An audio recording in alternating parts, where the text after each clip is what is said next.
Madam आप screen share कीजिए।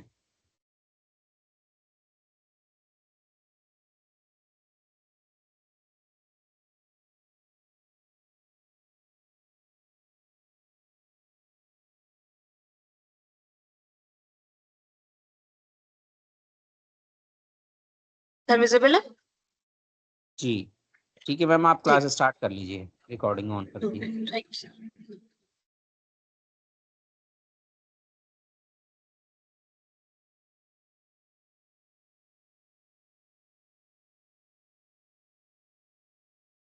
Hello, good evening class. Good evening ma'am. So let's start with our unit number 3 with rural marketing. The last class we have completed our unit number 2. So in this particular unit, we'll be talking about the rural environment, occupation pattern, their expenditure pattern, their rural demand and consumption pattern, and the STP framework of the rural market and the 4 A's of marketing.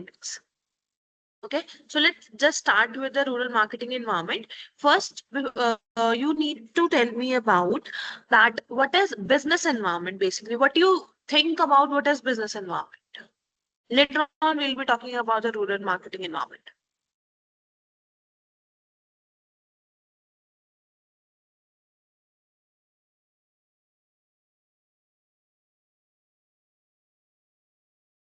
The business environment क्या होता है?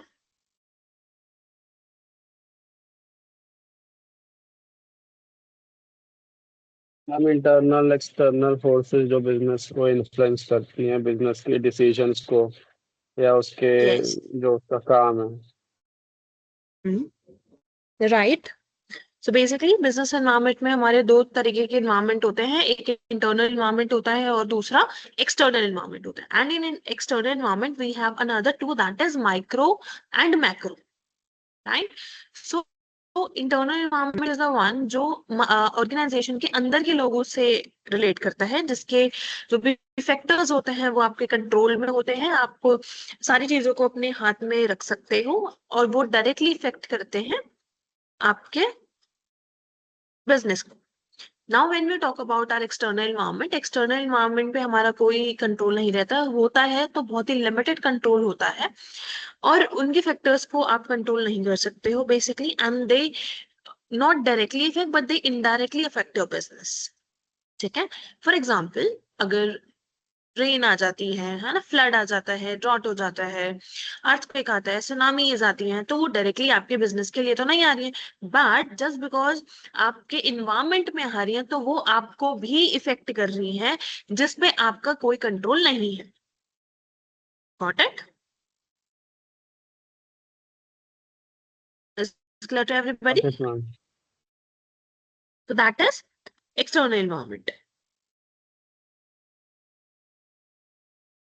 Now when we talk about rural environment, तो rural environment से मतलब होता है बेटा कि हमारे जो विलेजर्स होते हैं, है ना, कि रूरल की कंज्यूमर्स कैसे होते हैं, वो कैसे रहते हैं, कैसे वो डिसीजंस लेते हैं, उनके economic, social, cultural, infrastructure factors कौन कौन से होते हैं जो हम ऑलरेडी पढ़ चुके हैं, but also we going to go through quickly.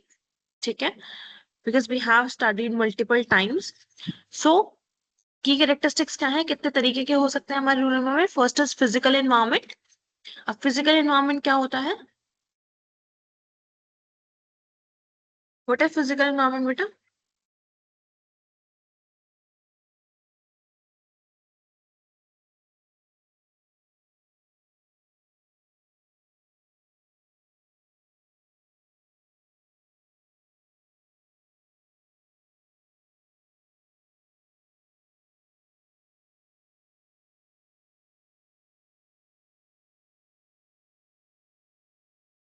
बोलो. मैन मेड या फिर नेचुरल रिसोर्सेज जो होते हैं वो फिजिकल रिसोर्सेज में आते हैं, जैसे गुड्स हो गए या फिर जो डेली ऑपरेशंस हो गए या human resource, raw materials, machinery, वो सब। बेसिकली फिजिकल एनवायरनमेंट, जब हम रूरल मार्केट के एनवायरनमेंट की बात करते हैं तो इट्स बेसिकली कि विलेजेस होते हैं कैसे, है ना, उनके बारे में ही फिजिकल एनवायरनमेंट बोला जाता है कि कैसे होते हैं, कि वहाँ की रोड्स कैसी होती है, वहाँ की ऑक्यूपेशन किस तरीके का होता है, वहाँ पे पॉपुलेशन कैसे होती है, सो population is dispersed, right, different different जगहों पे होती है, एक पर्टिकुलर जगह पे अवेलेबल आपको नहीं मिलेंगे सारे लोग, because villages are located differently on a different places, and we are aware about the thing that we have maximum population resides in villages. ठीक है, that's why we say that कि विलेजेस में क्योंकि डिफरेंट जगह पे है तो population density लो होती है, लेकिन अगर हम ओवरऑल रूरल एनवायरनमेंट की बात करते हैं, ओवरऑल रूरल मार्केटिंग की बात करते हैं, वहां पे रूरल एरिया में जो पॉपुलेशन होती है वो मैक्सिमम होती है। ठीक है, लिमिटेड इंफ्रास्ट्रक्चर होता है, रोड्स वगैरह ज्यादा अच्छे नहीं होते, इलेक्ट्रिसिटी प्रॉपर नहीं मिलती है, इंटरनेट किसी किसी एरिया में होता है, मल्टीपल सर्विसेज आपको प्रोवाइड नहीं की जाती हैं, जितना ईज होता है हमें अर्बन एरियाज में सर्विसेज प्रोवाइड करने में, उतनी ही डिफिकल्टी होती है बेटा हमें रूरल इन्वायरमेंट में सर्विसेज प्रोवाइड करने के लिए। ठीक है, Now when we talk about the social environment of rural environment, तो social environment का मतलब होता है बेटा कि कैसे वहां के लोग कनेक्टेड हैं एक दूसरे से, उनके कलेक्टिविज्म क्या है। ठीक है, उनके आसपास के जो लोग हैं उनसे कैसे इन्फ्लुएंस हो रहे हैं, उनके साथ कैसे डील करते हैं, उनके साथ क्या रिलेशनशिप शेयर करते हैं, कितना इंटरफेरेंस उनका उनके लाइफ में होता है, कौन कौन से वैल्यूज या ट्रेडिशंस को वो फॉलो करते हैं, डिसीजन लेते हैं तो किन किन लोगों से इफेक्ट होके इन्फ्लुएंस होके डिसीजन लेते हैं। तो सोशल एनवायरनमेंट वही होता है। जैसे फॉर एग्जांपल गांव में ऐसे जो लोग होते हैं उनमें से hardly they are people those who take decisions by their own. ठीक है, इंडिपेंडेंटली बहुत ही कम ले पाते हैं, क्योंकि because they reside in a joint family, तो जॉइंट फैमिली में बड़े लोग जो एल्डर लोग होते हैं वही डिसीजन मेकिंग करते हैं, और उन्हीं की चीजों को आपको मानना पड़ता है even when you are not comfortable with their decisions. ठीक है, so when we talk about the rural environment, तो वहाँ पे जो एरिया होता है, वहाँ पे जो सोशल इन्वायरमेंट होता है हमारा, वो बहुत डिफरेंट होता है as compare to the urban environment या अर्बन लोगों के कंपेरिजन।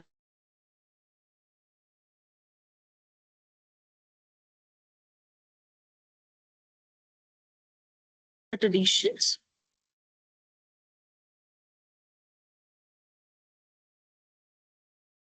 हेलो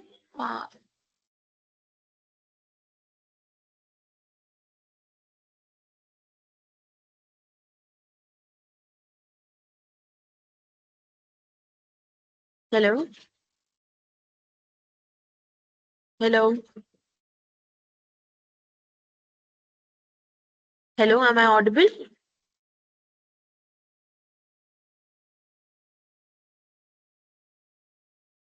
बेटा मेरी आवाज आ रही है? Are you able to hear me? Whatever I have told you, whatever I taught you, are you able to understand? Are you able to hear me? Gagan, Himanshu?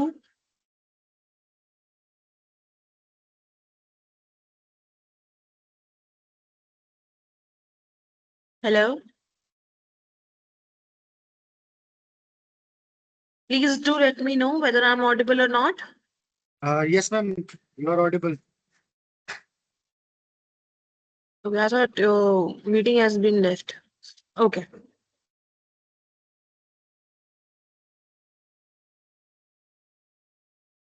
Yeah. So, I guys understood the physical and the social environment.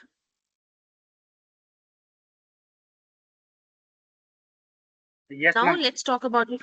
Now let's talk about the economic environment. Economic environment, as we have studied or discussed earlier, that is all about related to the income or the money, right? So we are aware that income level of rural people are irregular. ठीक है, seasonal होती है, irregular होती है, lower होती है, because agriculture पे majorly dependent होते हैं, मॉनसून पे डिपेंडेंट होते हैं। ठीक है, लिमिटेड एक्सेस होता है फॉर्मल बैंकिंग का, ज्यादा रिलाई नहीं करते हैं सब फाइनेंशियल सर्विसेज पे, स्कीम्स पे, लोन्स पे given by the government. They are moreover they even when they are in need of some fund, they approach local people instead of banks. Okay, instead of having the advantage of the government schemes that is given by the government, they always and majorly dependent on the people, the known people, the zamindars of the village, to take the loan, and later on they will be paying the same amount to their people only. Okay, so economic empowerment of the rural people is not so good. It's that they have a lower level of income, irregular income, because they are majorly dependent on the agriculture factor, on the monsoon. That is why they have less purchasing power as compared to the people living in the urban area.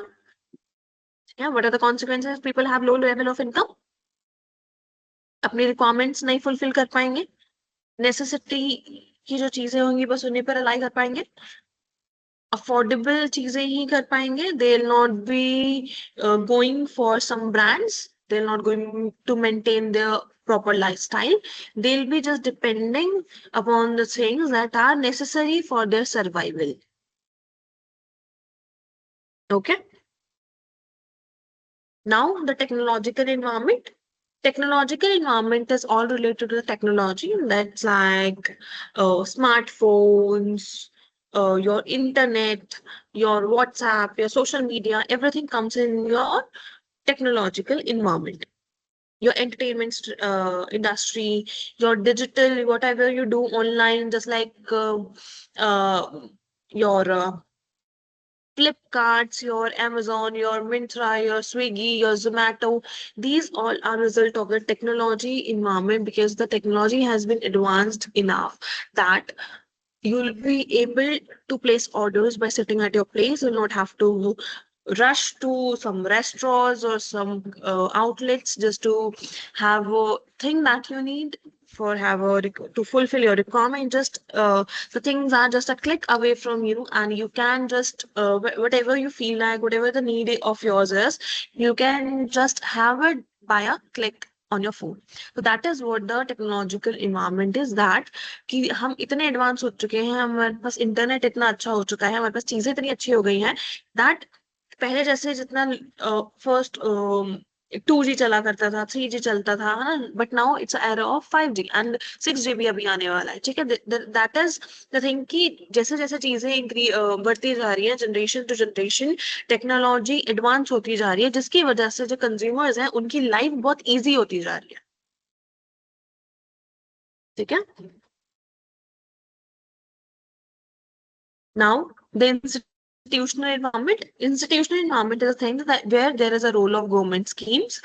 अब इसमें ये होता है जैसे self help groups होते हैं ना, cooperatives होते हैं. इसमें क्या होता है कि गवर्नमेंट अपने तरफ से रूरल पीपल को स्कीम्स देती है, जिसकी वजह से उनकी लाइफ थोड़ी इजी हो सके, उनको सोर्स ऑफ इनकम मिल सके, और उनकी जो एम्प्लॉयमेंट प्रोवाइड करती है, सो दैट उनकी जो अनएम्प्लॉयमेंट वो हट जाए, उनके पास जो पैसा नहीं आता है वो रेगुलर बेसिस पे उनको सैलरी मिलती रहे, जिसके बेसिस पे वो अपने स्टैंडर्ड ऑफ लिविंग मेंटेन कर सकते हैं. और दूसरी चीज है कि अपनी नेसेसिटी, अपनी रिक्वायरमेंट के हिसाब से अपनी चीजें खरीद सकते हैं. जब आप अनएम्प्लॉयड हो, आपके पास चीजें ही नहीं है, आपके पास पैसा ही नहीं है, तो आप चीजें खरीद ही नहीं पाओगे. खरीद नहीं पाओगे तो आप अपनी नेसेसिटी की भी चीजें नहीं ले पाओगे, जो एक्चुअली जो बेसिक रिक्वायरमेंट्स होती है कि ह्यूमन पीपल की, वो कभी आप ले ही नहीं पाओगे. So for that, government have introduced different multiple schemes for the people living in the rural area. So to safeguard their interest, so that they can live happily with their family, and they can fulfill the needs of the requirements of the family. So there are some different schemes given by the government. Or there are some self-help groups also which help people with some kind of money or some kind of different offerings, just like food items and all. So उस चीज के लिए भी self help groups बनाए जाते हैं, जिसकी वजह से अगर if you are in need of something, you can approach to that group, and they the group consists of around 4 to 5 people, around 10 people, जो मिलकर आपकी हेल्प करने में जुट जाते हैं. अगर आपको किसी पैसे की भी जरूरत है, तो बैंक के पास ना जाकर अगर आप इनके पास जाते हैं, वो आपको पैसा भी प्रोवाइड करते हैं. अगर खाने पीने की चीज होते हैं वो भी आपको प्रोवाइड करते हैं. तो वो होते हैं आपका self help groups. Now, all the environments of rural is clear to all of you.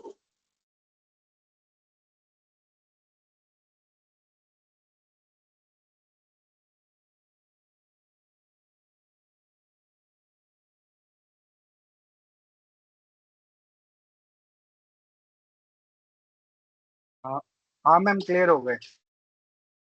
Okay, beta. Now let's move forward.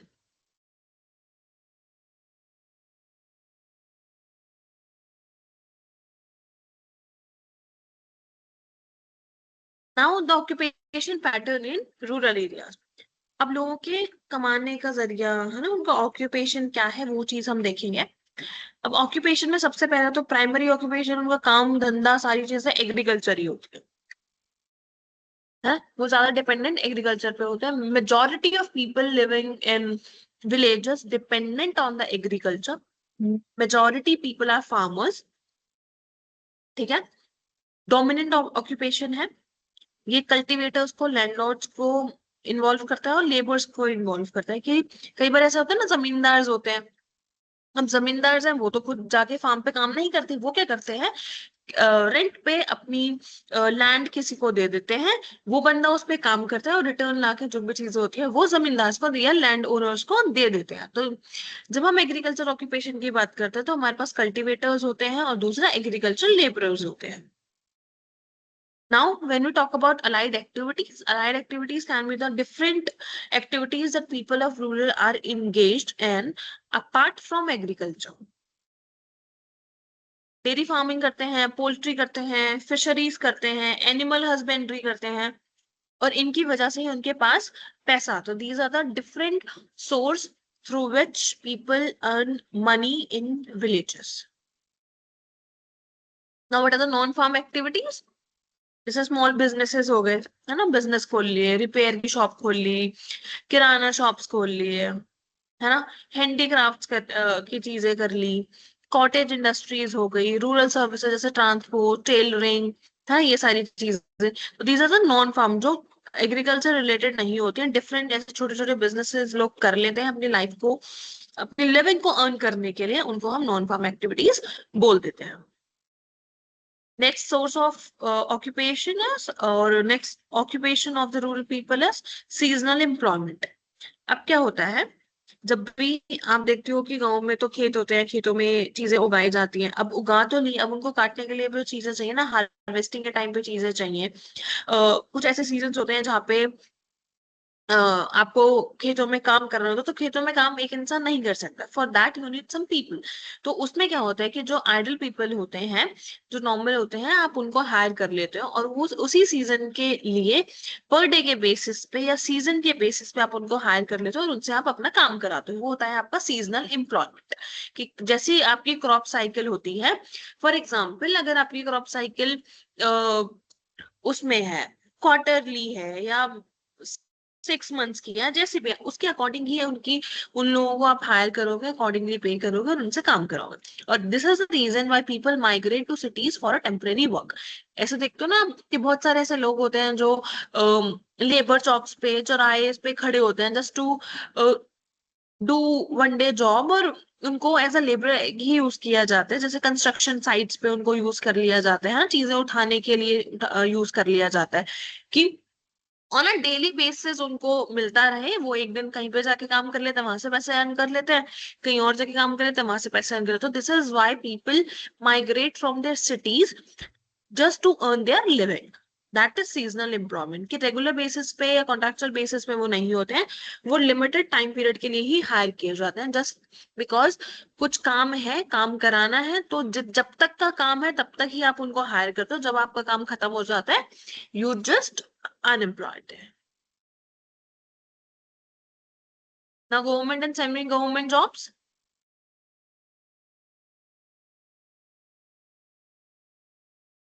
Government jobs, everybody knows, है ना.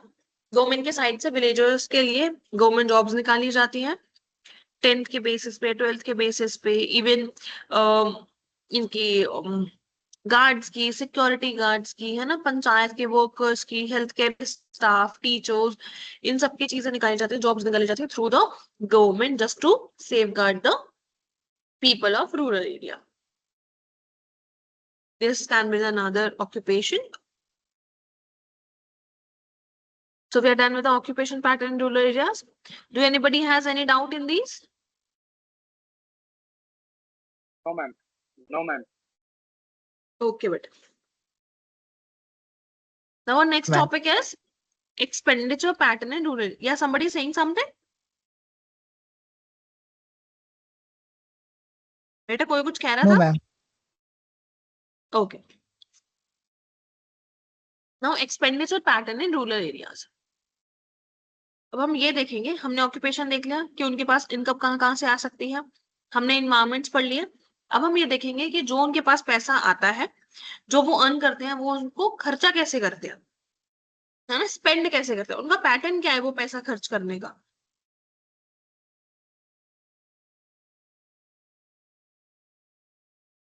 फर्स्ट इज, अब वो ज्यादातर अपने मेजॉरिटी स्पेंडिंग किस पे करते हैं, अपने एसेंशियल जो भी नेसेसरी चीजें होती है उनकी लाइफ में। Food, clothing, ठीक है, housing. यस, फूड पे, है ना, जैसे रोटी कपड़ा मकान सबको चाहिए तो वो उन्हीं पे करते हैं, और वो लिमिटेड स्पेंडिंग करते हैं अपने लग्जरी आइटम्स पे। उन्हें लाइफस्टाइल मेंटेन करने से मतलब नहीं है, उन्हें ब्रांडेड कपड़े पहनने से मतलब नहीं है, रॉयल्स रॉयस में चलना उन्हें नहीं है, ठीक है। सो बेसिकली जो भी बेसिक रिक्वायरमेंट्स होती है एक लाइफ को अच्छी जीने के लिए, बस वो उन्हीं पे खर्चा करते हैं, अदरवाइज वो वेस्टेज ऑफ मनी समझते हैं। नाउ सीजनल स्पेंडिंग बिहेवियर, जब हार्वेस्ट का सीजन होता है, फेस्टिवल्स होते हैं, तो वो सीजन वाइज करता है। जैसे फेस्टिवल्स है, होली दिवाली है, तो वो खर्चा करेंगे, ठीक है। अब जैसे क्रॉप हार्वेस्टिंग का टाइम आ गया, तो वो लेबर्स को भी हायर करते हैं, मशीन्स को भी हायर करते हैं, है ना, क्रॉप कट करने के लिए। फिर जब मंडीज में जाएंगे उसको सेल आउट करने के लिए, तो ट्रांसपोर्टेशन का भी वो लोग देखते हैं। तो this is what the seasonal spending behaviour, कि सीजन्स पे ही वो स्पेंड करते हैं, वो रेगुलर बेसिस पे इन चीजों पे खर्चा नहीं करते हैं। वैल्यू कॉन्शियसनेस, अब जो गांव के लोग होते हैं, जो विलेजर्स होते हैं, rural people are more concerned about the value. अगर उनको प्राइस, अगर वो 5 रुपए दे रहे हैं तो उन्हें 10 रुपए की सेटिस्फेक्शन चाहिए चाहिए, अगर उनको नहीं मिली तो वो लेना ही पसंद नहीं करते, ठीक है। वो ऐसे गुड्स पे इन्वेस्ट करना पसंद करते हैं जो ड्यूरेबल हो, ऐसा ना हो कि आज लिया और कल खत्म हो गया, जो लंबा चल सके उन गुड्स पे या वो डिमांड रेस करते हैं। जिन प्रोडक्ट्स की कॉस्ट कम होती है और अच्छा बेनिफिट देते हैं, उन प्रोडक्ट्स पे वो लोग खर्चा करते हैं। उन्हें वैल्यू से मतलब होता है, उन्हें कॉस्ट से, उन्हें स्टेटस सिंबल, इन रहीसियत, है ना, लाइफस्टाइल मेंटेन करना, इन सब चीजों से मतलब नहीं होता है। Now next is low savings होती है उनकी, क्योंकि उनकी इनकम तो सर्टेन नहीं होती है, अनसर्टेन इनकम होती है, सीजनल बेसिस पे होती है, लो लेवल ऑफ इनकम होती है। तो जब आपके पास लिमिटेड ही इनकम है तो आप बचाओगे क्या, आप तो आपका खर्चा में ही चला जाएगा। फॉर एग्जाम्पल, अगर आप महीने के 10,000 रुपए कमा रहे हो, 10,000 रुपए में तो राशन पानी आना जाना, घर का रहना खाना, ये सारी चीजें हो जाएंगी, तो आप सेव करने के लिए आपके पास अमाउंट ही नहीं बचता। तो that is the reason people living in rural areas have less saving और the low savings as compare to people living in urban areas. लेकिन अब क्या हो रहा है, धीरे धीरे ट्रेंड चेंज हो रहा है, स्कीम्स आ रही है, फाइनेंशियल इंक्लूजन हो रहा है। What is financial inclusion by the way?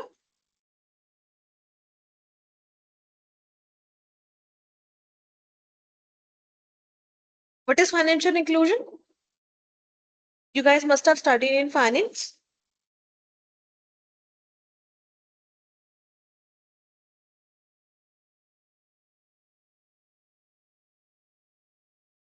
Ma'am जैसे bank account, loan, insurance, digital payments की फैसिलिटीज वगैरह, आई थिंक इसे बोलते हैं। फैसिलिटीज को क्या करते हैं बेटा?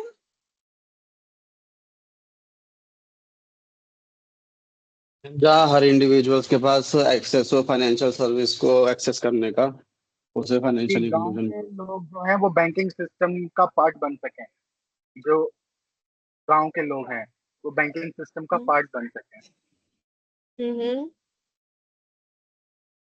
यस,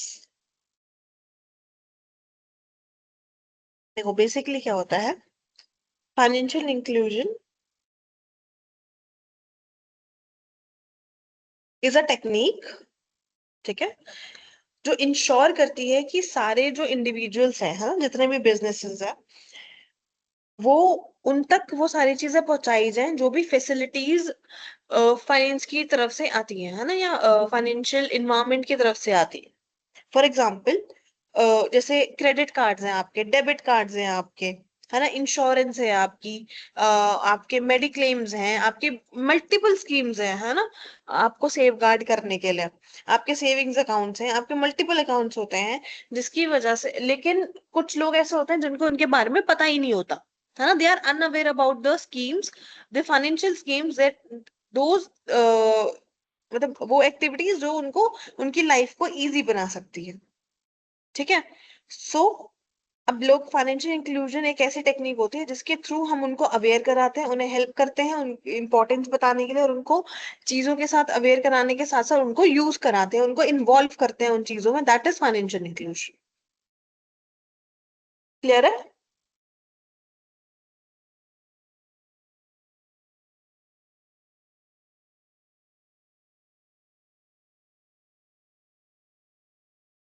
तो ये क्लियर है सबको कि फाइनेंशियल इंक्लूजन का मतलब क्या है, कि जितने यस भी मैम। हमारे पास चीजें होती है, फाइनेंशियल प्रोडक्ट्स है, उनको एक्सेस कराना उन लोगों को जिनको पता ही नहीं है उनके बारे में, ठीक है। Okay ma'am. Credit based purchases, credit based purchases क्या होता है कि क्रेडिट पे, लोन पे आप सामान खरीद लेते हो, और ये कैसे हो सकता है कि जैसे लोकल मनी लेंडर्स हो गए आपके, उनसे आप ले लेते हो, उधार पे चीजें ले लेते हो, है ना, इनफॉर्मल लोगों से आप ले लेते हो, इनफॉर्मल क्रेडिट सिस्टम होता है, ठीक है। सो व्हाट इज दिस कि आप ऑफिशियली बैंक से जाके चीजें नहीं लेते हो, आप अपने personal basis, personal connection, personal networking के बेसिस पे लोगों से उधार पे सामान ले लेते हो। फॉर एग्जाम्पल जैसे रिटेलर्स भी होते हैं ना, दुकान पे अगर कहीं जाके आप सामान लेते हो, तो कई बार ऐसा बोलते हैं, अरे यार लिख लेना, मैं कल पे कर दूंगा, या महीने के एंड में पे कर दूंगा। तो ये क्या होता है कि आप क्रेडिट पे सामान ले रहे हो, ये भी आपकी स्पेंडिंग का ही, एक्सपेंडिचर का ही पार्ट है।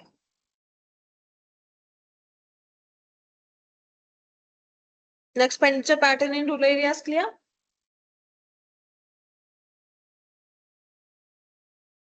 मैम एक बार गो थ्रू कर लो, when you are done just let me know, then we'll start the new topic.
पढ़ लिया बेटा सबने? Yes ma'am. बताते क्यों नहीं हो फिर? मैं भूल गई। जल्दी से ये भी रीड करो, अगर किसी में भी डाउट है तो प्लीज मेरे को बता देना, I will clear it out.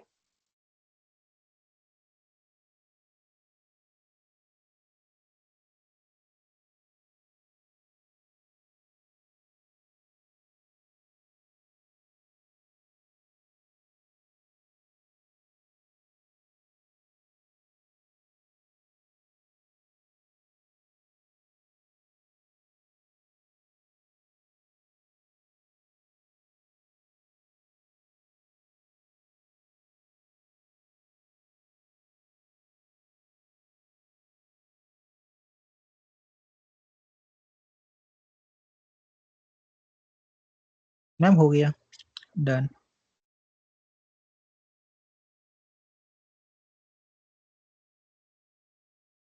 Now our next topic is rural demand and consumption pattern। हमने इन्वायरमेंट पढ़ लिया, हमने ऑक्यूपेशन पढ़ लिया, हमने उनका एक्सपेंडिचर पैटर्न भी पढ़ लिया। अब हम ये देखेंगे कि वो डिमांड किन चीजों पे रेस करते हैं। है ना, उनकी डिमांड कैसी होती है और उनका कंज्यूम करने का पैटर्न क्या है, वो चीजों को कैसे कंज्यूम करते हैं, कैसे यूज करते हैं। नीड बेस्ड कंजम्पशन होती है उनकी, जैसे हमने उसमें पढ़ा अभी एक्सपेंडिचर में, कि वो अपनी नेसेसिटी की चीजों पे ही, रोटी कपड़े मकान जो रिक्वायर्ड चीजें होती हैं उन्हीं पे ही खर्चा करते हैं। और सेम एज हेयर ऑल्सो, जब उन्हीं पे खर्चा करेंगे तो डिमांड भी उन्हीं चीजों की करेंगे। ठीक है, तो जब डिमांड उन चीजों की करोगे तो नीड बेस्ड कंजम्पशन बोला जाता है, वो कि बेसिक नीड्स पे ही वो फोकस करते हैं, वो एस्पिरेशनल वांट्स पे नहीं जाते कि मुझे ये चाहिए, वो डिजायर्स पे नहीं जाते हैं। उनने वांट से, डिजायर से, चाहने से मतलब नहीं होता, उनकी क्या जरूरतें हैं वो उन पे फोकस करते हैं। लेकिन धीरे धीरे क्या हो रहा है, जैसे जैसे उनकी इनकम बढ़ती जा रही है, लोग उन पे ध्यान देते जा रहे हैं, गवर्नमेंट उन पे ध्यान देती जा रही है, चीजें एडवांस हो रही हैं, मार्केट ग्रो कर रही है, लोग भी ग्रो कर रहे हैं, तो अब उनका जो पैटर्न है वो भी चेंज हो रहा है। And now they are gradually shifting towards the branded goods, कि वो जो नॉर्मल गुड्स खरीदते थे अब नॉर्मल गुड्स ना खरीद के, क्योंकि एडवांसमेंट हो रही है, क्योंकि ग्रोथ हो रही है, तो वो अब ब्रांडेड गुड्स की तरफ मूव कर रहे हैं। Next is income driven demand. अब इनकम ड्रिवन डिमांड का मतलब होता है बेटा, जैसे इनकम होती है वैसे ही आप डिमांड रेज करते हो।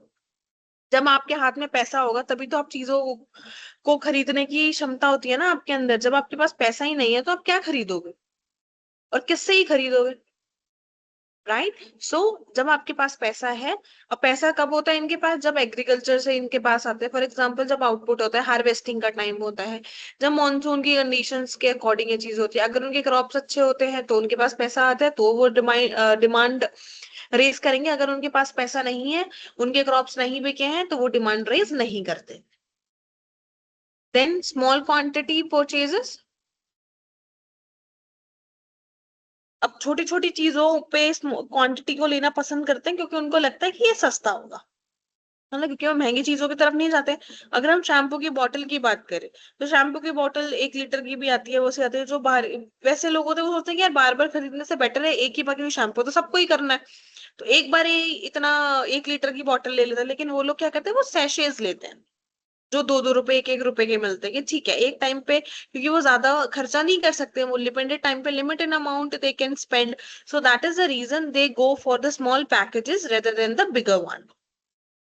ठीक है, और ये क्यों है, क्योंकि उनका डेली बेसिस पे पैसा था। अगर किसी इंसान को, जैसे लेबर्स हैं, है ना, हमने देखा है कि डेली बेसिस के लेबर्स होते हैं, वेजेस मिलती हैं उनको, तो अगर एक दिन की उसको 300 रुपए मिलेगी, तो उसको तो 300 रुपए में अपना आने जाने का भी देखना है, घर के खाने पीने का भी देखना है, तो वो अगर सारी एक ऐसा प्रोडक्ट खरीद लेगा जिसको 1 लीटर की वैल्यू 300 रुपए है और सैशेस की वैल्यू 2 रुपए, तो वो 2 रुपए की चीजें लेना पसंद करेगा ना, क्योंकि बाकी के वो 98 रुपीज बाकी चीजों पे खर्च कर सकता है। So this is the reason why Yes, ma'am. People of rural area spend on small quantities rather than the bigger one. Brand awareness. अब उनके पास जो ब्रांड अवेयरनेस है पहले बहुत लिमिटेड हुआ करती थी लोगों के पास, क्योंकि इंटरनेट नहीं हुआ करता था, वो रेडियो के थ्रू या दूरदर्शन के थ्रू जो भी इंफॉर्मेशन जा रही है उनके पास वही आती थी। But now just because market is evolving, just because people are evolving, just because technology is evolving, so धीरे धीरे चीजें चेंज हो रही हैं। मोबाइल का इंटरनेट भी आने लग गया है, टीवीज भी वो लोग देखने लग गए हैं, है ना, फेसबुक, यूट्यूब, सोशल मीडियाज का भी वो यूज कर रहे हैं, and from there they are gaining the awareness about the different brands that are available in the market. Now, influence of opinion leaders. What does it mean, influence of opinion leaders? Now you guys will tell me.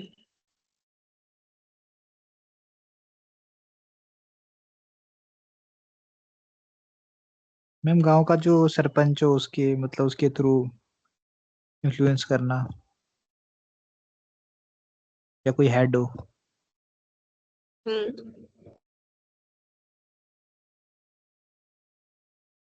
Right, जो भी हमारा leader है, जो भी opinion देता है गांव में, उसकी ही बात सुनी जाती है, उसी से ही इन्फ्लुएंस हुआ जाता है। अपनी मनमानी नहीं कर सकते, अपनी चीजें नहीं कर सकते, अपने आप पे डिसीजन नहीं होता। आप उनके जो वो कह रहे हैं आपको लगता है कि हाँ वो सही कह रहे हैं, तो आप उन्हीं की बात को मान के आप उन्हीं के अकॉर्डिंग चीजें करने लग जाते हो। अब ये कौन हो सकता है, विलेजेस का हेड भी हो सकता है, जैसे सरपंच होते हैं, है ना, हेड्स होते हैं, नगर निगम के वो लोग होते हैं, तो आप उनको आपको लगता है कि वो एक प्लेस पे है, सर्टेन पोजीशन पे है, तो उनको सब पता होगा, तो आप उनके अकॉर्डिंग चीजें मान लेते हो। कई बार शॉपकीपर्स हैं, आपको नहीं पता होता कि आप पे क्या सूट करेगा, कौन सा कलर, क्योंकि शॉपकीपर मल्टीपल लोगों से मिलता है, तो आप उनके ऊपर भी रिलाई कर जाते हो, क्योंकि उनके उसमें एक्सपर्टीज है।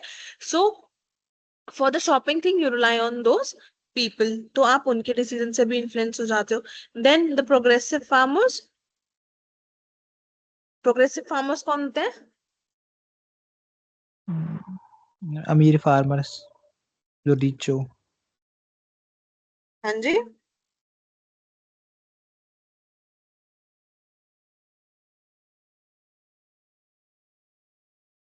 मैम ऐसे फार्मर्स जो जिनके पास नई टेक्नोलॉजी और कुछ मॉडर्न मेथड्स ट्रैक्टर वगैरह यूज करते हो, राइट उनसे राइट। सलाह लेना। उनके पास मतलब अवेयरनेस हो, थोड़े अवेयर हो, वो एजुकेटेड हो, रिस्क लेने के लिए थोड़ा सा रेडी हो, इन सारी चीजों से मतलब इन लोगों से एडवाइस लिया जाता है। Very good, very very good.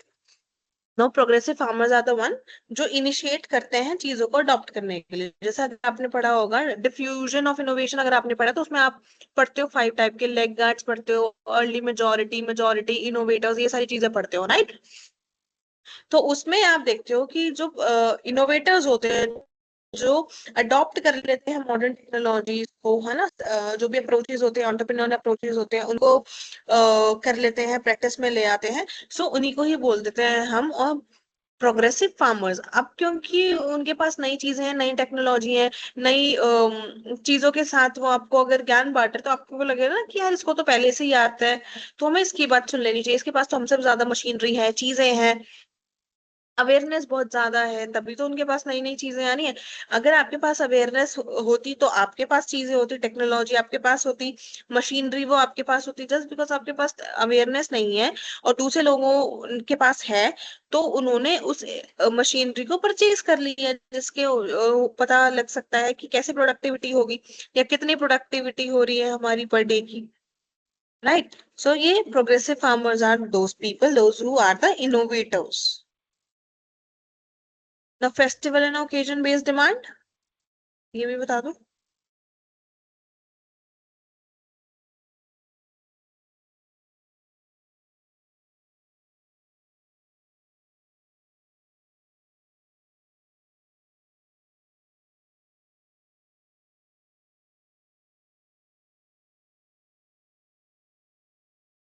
It is festival and occasion based demand.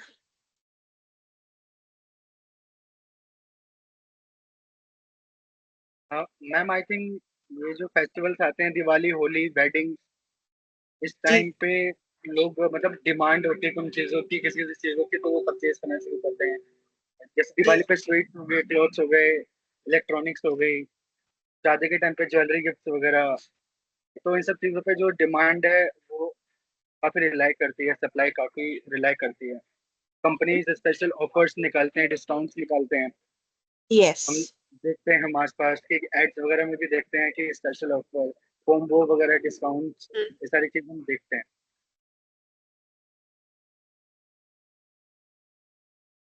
Right. तो festival and occasion based demand का मतलब क्या होता है बेटा? जब फेस्टिवल्स होते हैं तब आप चीजों के लिए डिमांड रेज करते हो, और जब ओकेजन्स होते हैं तब करते हो। आप रेगुलर बेसिस पर डिमांड रेज नहीं करते, है ना। जब पर्टिकुलर टाइम आता है तुम उसी टाइम पे डिमांड रेज करते हो। आप रेगुलर बेसिस पे, डेली बेसिस पे, वीकली बेसिस पे डिमांड रेज नहीं करते। जब फेस्टिवल्स हैं, कोई त्योहार आ रहा है, कोई शादी भी आ रहा है घर में, तो ही आप चीजें करोगे। कोई सुंदरकांड है, पाठ पूजा है, तो ही आप चीजें करते हो, अदरवाइज आप चीजों के लिए डिमांड नहीं करते। Now shift toward aspirational consumption। अब एस्पिरेशनल कंजम्पशन क्या हो गया कि धीरे धीरे जैसे आप चीजों के रिगार्डिंग अवेयर होते जा रहे हो, तो आपको पता लगता जा रहा है मार्केट कितनी आगे बढ़ चुकी है, तो आपको भी आगे बढ़ने का शौक है। उसकी वजह से आप अपनी पीछे की लाइफ थोड़ी सी कंप्रोमाइज करके आप आगे की चीजों में बढ़ना चाहते हो। आप नई चीजों को, न्यू टेक्नोलॉजी को, न्यू प्रोडक्ट्स को आप अडॉप्ट करते हो। ठीक है, जैसे फॉर एग्जाम्पल आप कीपैड से स्मार्टफोन्स की तरफ जा रहे हो, है ना। ट्रैक्टर्स वगैरह से टू व्हीलर्स पे आ गए, है ना। ब्रांडेड एफएमसीजी प्रोडक्ट्स आप यूज कर रहे हो, आप नॉर्मल नॉन ब्रांडेड प्रोडक्ट्स आप यूज नहीं कर रहे हो। तो this is what the shift towards the aspirational consumption. Is it clear? Yes, ma'am. Now, our next topic is segmentation of rural markets. Now, what is segmentation? Ma'am किसी Segmentation में market को मतलब grouping बांट देना, करना। मतलब अलग अलग। हाँ हाँ See, मतलब कि there's a product STP framework, है ना? तो STP framework क्या होता है हमारा, ये बताओ।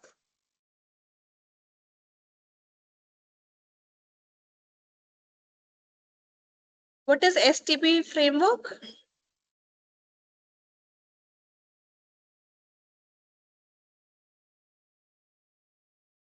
हम मार्केटिंग मैनेजमेंट में पढ़ते हैं ना, सेगमेंटेशन, टारगेटिंग, पोजीशनिंग।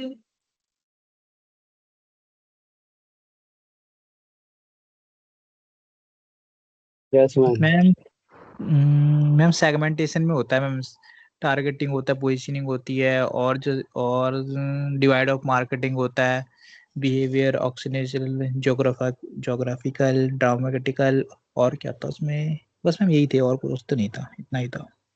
तीनों चीज मतलब मैम मैं अलग जितनी होती बार है। भी क्लास में आती हूँ, मैं हमेशा STP फ्रेमवर्क तो मैं डे 1 से पढ़ाती आ रही हूँ।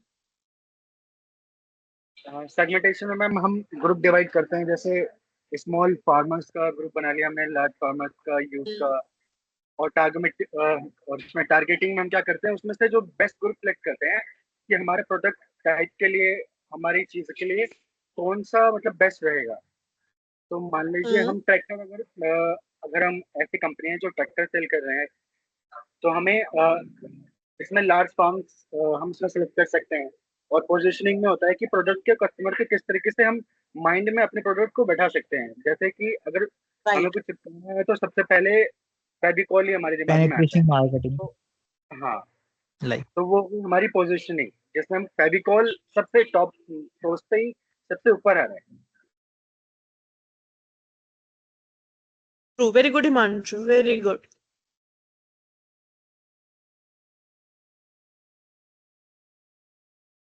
तो बेटा, सेगमेंटेशन होता है जब आप अपनी बिगर पॉपुलेशन को डिफरेंट या होमोजेनियस ग्रुप्स में जब आप डिवाइड कर देते हो, सिमिलर कैरेक्टरिस्टिक्स में जब आप डिवाइड कर देते हो, सो दैट आपके लिए इजी हो जाए उन्हें समझना, उसको हम सेगमेंटेशन बोलते हैं। अब ये सेगमेंटेशन हमारी वैसे तो 4 तरीके की होती है, लेकिन इसमें 5 तरीके की दे रखी है आपके रूरल मार्केट के अकॉर्डिंग। अब मैंने हमेशा आपको बोला है कि there is a mnemonic to learn the segmentation के पार्ट्स। अब दैट वाज GDPP, है ना? जैसे GDP तो सबको याद रहता है, ग्रॉस डोमेस्टिक प्रोडक्ट। अब उनके निमोनिक्स, अब निमोनिक्स इज अ थिंग जिसके through with the help of which you can learn a different topics जो आप नहीं भूलोगे कभी भी। So G stands for the geographical segmentation, D stands for demographic, P stands for psychographic, and B stands for behavioral segmentation. So there are 4 types, but here also another one that is given over here is occupational segmentation. ठीक है? अब जब हम geographic segmentation की बात करते हैं बेटा, so we talk about on the basis of location, कि हम लोकेशन के बेसिस पे अपने पॉपुलेशन को कैसे डिवाइड करते हैं। ठीक है? जैसे यहाँ पे एग्जांपल भी दे रखे हैं, रीजन के बेसिस पे नॉर्थ के लोगों को एक ग्रुप बना दिया, साउथ के एक बना दिया, ठीक है, ईस्ट वेस्ट के अलग अलग ग्रुप बना दिए तो 4 ग्रुप बन गए। अगर हम क्लाइमेट के बेसिस पे बनाएंगे, जो ड्राई प्लेसेस पे रह रहे हैं उनको एक ग्रुप बना दिया, फर्टाइल पे एक को बना दिया, कोस्टल को एक पे बना दिया। विलेज साइज के बेसिस पे अगर हम देखें तो जो स्मॉल विलेजेस है उनको एक ग्रुप बना दिया, और लार्ज विलेजेस को एक ग्रुप बना दिया। ठीक है? तो डिफरेंट एट्रीब्यूट्स के बेसिस पे, जब हम अपने डिफरेंट लोकेशंस के बेसिस पे जब हम अपनी पॉपुलेशन को डिवाइड कर देते हैं, उसको हम ज्योग्राफिक सेगमेंटेशन बोलते हैं। क्लियर है? Yes ma'am. Now when we talk about demographic segmentation, there we see or we divide population on the basis of some attributes, जो कि इनकम होती है, एज ग्रुप्स होते हैं, फैमिली के ऊपर ऐसी चीजें होती हैं। ठीक है? जेंडर के बेसिस पे जब आप डिवाइड करते हो, वो भी आपका डेमोग्राफिक सेगमेंटेशन होता है। ठीक है? अब इनकम लो है, मिडल है, हायर है, तो जो लो लेवल इनकम में जो लोग आते हैं, लो वाले को एक ग्रुप बना दिया, मिडिल वाले को एक ग्रुप बना दिया, हाई वाले को एक ग्रुप बना दिया। आप एज के बेसिस पे करोगे तो छोटे बच्चों को आप एक ग्रुप बना दोगे, अडल्ट को एक बना दोगे, ओल्ड एज पीपल को एक अलग ग्रुप बना दोगे। फैमिली साइज के ऊपर भी सेम, जॉइंट फैमिली है तो उनको एक ग्रुप बना दिया, न्यूक्लियर है तो एक ग्रुप बना दिया। अगर आप जेंडर की बात करते हो तो जो बॉयज हैं उनको एक ग्रुप बना दिया, गर्ल्स को अलग ग्रुप बना दिया, लेडीज को अलग बना दिया, मेंस को अलग बना दिया, है ना। ये सारी चीजें हो सकती हैं। मतलब बेसिकली कहने का मतलब ये है कि जो भी आपके फैक्टर्स होते हैं उनको, उनकी बड़ी पॉपुलेशन को ना लेके उनके सब पार्ट्स क्रिएट कर देते हैं सो दैट आपके लिए स्टडी करना इजी हो जाए। Now occupational segmentation. Occupational segmentation is like, जैसे बेटा कि आपका ऑक्यूपेशन क्या है, अब जो जिस ऑक्यूपेशन से बिलोंग करता है उन सबको एक ग्रुप में डाल देंगे, बाकी सबको अलग डाल देंगे। अगर फार्मर्स है तो फार्मर्स एक अलग ऑक्यूपेशन हो गया, सारे फार्मर्स एक ग्रुप हो गए। कोई इंडस्ट्रियलिस्ट है, कोई आईटी सेक्टर में है, वो एक हो गए, कोई टीचर है वो एक हो गए, कोई प्लम्बर है वो एक हो गए, ठीक है, कोई वो करता है शॉप चलाते हैं वो एक हो गया, ठीक है, ट्रेडिंग करता है वो अलग हो गए, लेबर्स अलग हो गए। तो ये है कि ऑक्यूपेशन के बेसिस पे जब हम डिवाइड कर देते हैं लोगों को, अपनी पॉपुलेशन को, उसको हम ऑक्यूपेशनल सेगमेंटेशन कहते हैं। Now the behavioural is like कि आप अपने बिहेवियर के बेसिस पे करते हो। अगर आप लॉयल हो तो आप चीजें लेते हो, है ना। कई बार ऐसा होता है कि हैबिचुअल बाइंग करते हो आप, कि जो आप हमेशा से लेते आ रहे हो वही सेम चीज आप आगे भी लेते हो। आप जल्दी जल्दी ब्रांड्स नहीं चेंज करते, प्रोडक्ट नहीं चेंज करते, दैट इज हैबिचुअल बाइंग भी कह सकते हैं और बिहेवियरल सेगमेंटेशन भी कह सकते हैं, कि हमारे बिहेवियर में ये बैठ चुकी है चीजें। अगर घर में नमक खत्म हो गया तो कौन सा नमक मंगाती है मम्मी? मैम टाटा नमक। Exactly exactly. अगर घर में कोई दाल खत्म हो गया तो कौन सी दाल मंगाएंगे, है ना। कौन सा ही आटा मंगाएंगे, आटा खत्म हो गया कौन सा आटा मंगाएंगे? Aashirvaad ma'am, Aashirvaad. Exactly exactly. क्यों? What is the reason behind it? Ma'am ये रीजन पेंटेशन क्या है? मार्केटिंग होता है, मतलब कि जो कस्टमर होता है उसको पता रहता है, उसके दिमाग में डाल देते हैं एक ही ब्रांड मार्केटिंग के थ्रू। ओके, लेकिन बेटा ये तो हम बिहेवियरल सेगमेंटेशन में पढ़ रहे हैं ना, तो बिहेवियरल से कैसे मतलब है इसका, ये पूछ रही हूँ।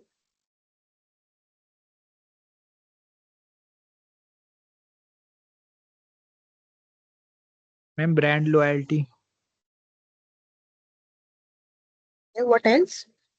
Ma'am brand loyalty. हाँ हाँ, मैम इसके ट्रस्ट है। अलावा?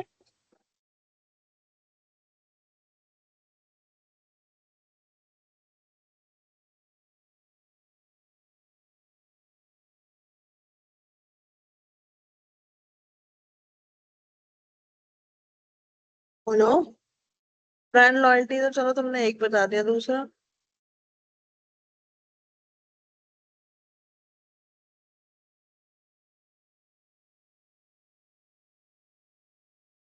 हम्म,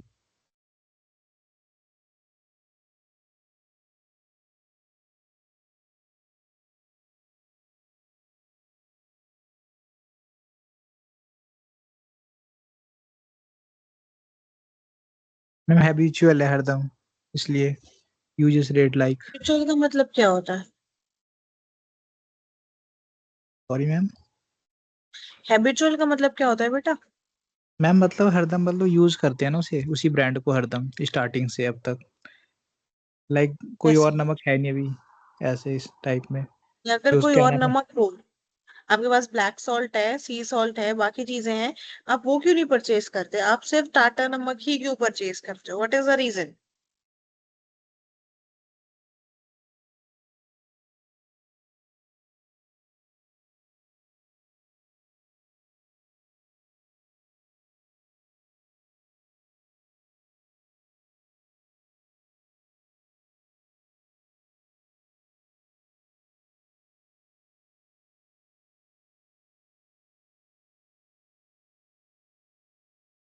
बोलो भाई।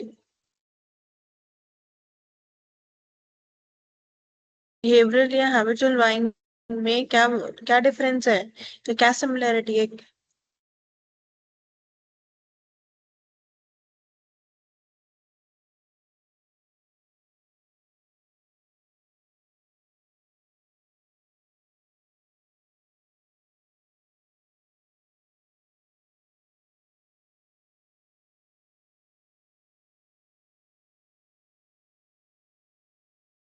I have no idea. Okay, so basically बेटा बिहेवियरल सेगमेंटेशन का मतलब होता है जो आपके बिहेवियर में जो चीज इनबिल्ट हो जाती है। अब ये है, तुम्हें पता है घर में तुम्हारा आशीर्वाद आटा यूज होता है, बचपन से आशीर्वाद आटा खाते आ रहे हो, तो तुम्हारे बिहेवियर में आ गई ना वो चीज। अगर तुम आंख बंद करके मम्मी बोले आटा लिया, आपको ब्रांडी ना होता है, तो आप जाके आशीर्वाद आटा ही लेकर आओगे। मम्मी बोले नमक खत्म हो गया तो टाटा नमक ही लेकर आओगे। अगर मम्मी बोले शुगर खत्म हो गया तो सेम शुगर लेके आओगे। टूथपेस्ट खत्म हो गया तो सेम टूथपेस्ट लेकर आओगे, जो तुम इतने सालों से इतने टाइम से करते आ रहे हो। क्यों? क्योंकि you are habitual to buy those products of those brands. तो क्योंकि आप हैबिचुअल हो तो आपके वो बिहेवियर में आ गया। That is why it is a behavioural segmentation, कि जब आप ब्रांड लॉयल्टी शो करते हो, बेनिफिट्स आपको मिलते हैं, आपका यूसेज रेट कैसा है कैसा नहीं है, ज्यादा है कम है, तो इनके बेसिस पे जब आप डिवाइड करते हो अपनी पॉपुलेशन को, उसको आप बिहेवियरल सेगमेंटेशन बोल देते हो। ठीक है। Okay, ma'am. Got it. Now psychographic segmentation, जब आप लाइफस्टाइल से रिलेटेड, आप अपने एस्पिरेशन से रिलेटेड चीजें करते हो। Lifestyle can be traditional versus modernisation, और aspirations can be exposure. Aspiration किससे होगा? जब एक्सपोजर होगा तभी आपको पता लगेगी मार्केट में किन चीजों की डिमांड है, क्या क्या चीजें आगे चल रही हैं, तभी तो उनको देख के डिजायर क्रिएट होती है ना।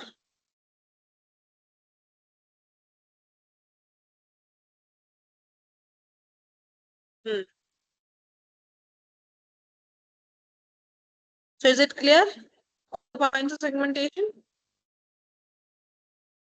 Yes, ma'am. All clear. Read it one,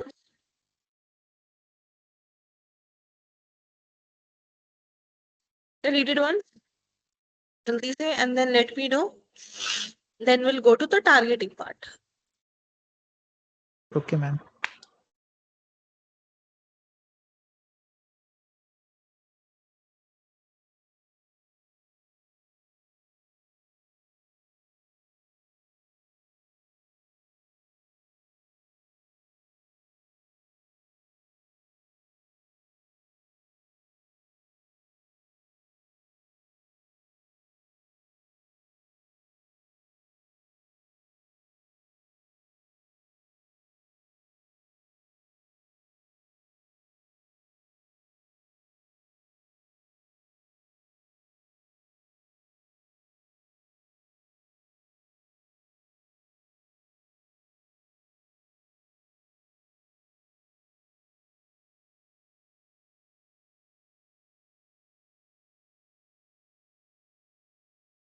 बेटा जब पढ़ लो तो प्लीज बता देना।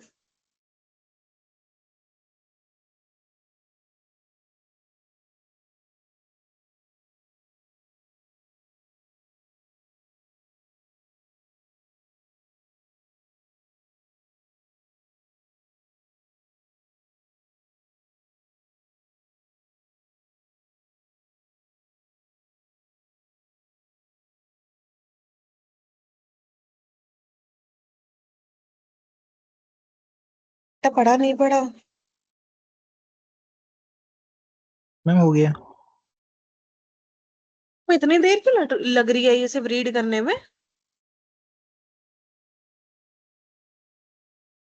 Quickly read it.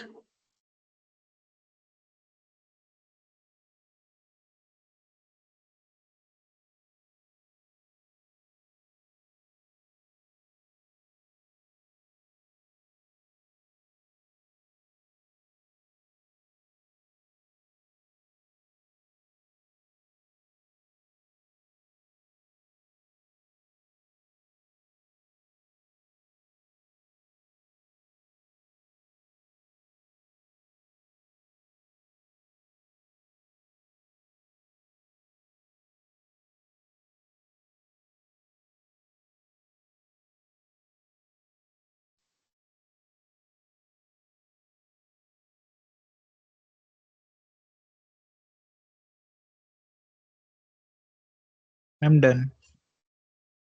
ओके बेटा, अभी तक किसी को डाउट है जितनी भी हमने चीजें पढ़ी हैं? Anybody has any doubt till now?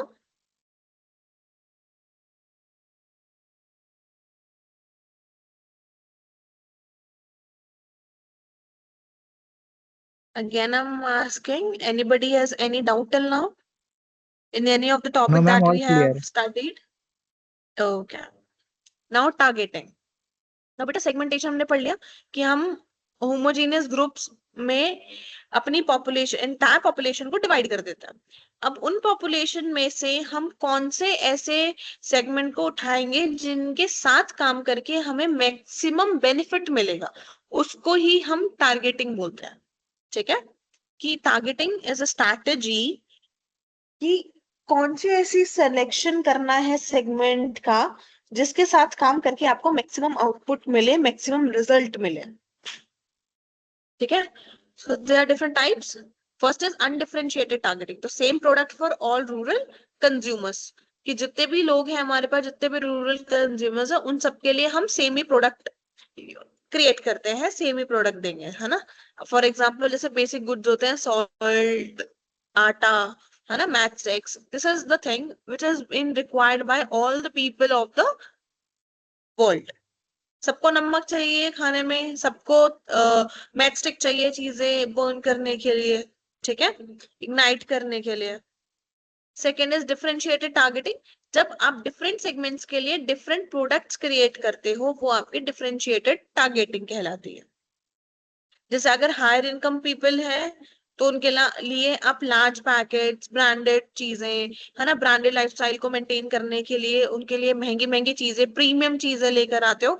लेकिन जो लोअर लेवल इनकम के जो लोग होते हैं उनके लिए छोटी चीजें, सैशेस, टेट्रा पैक्स, ये चीजें लेकर आते हो।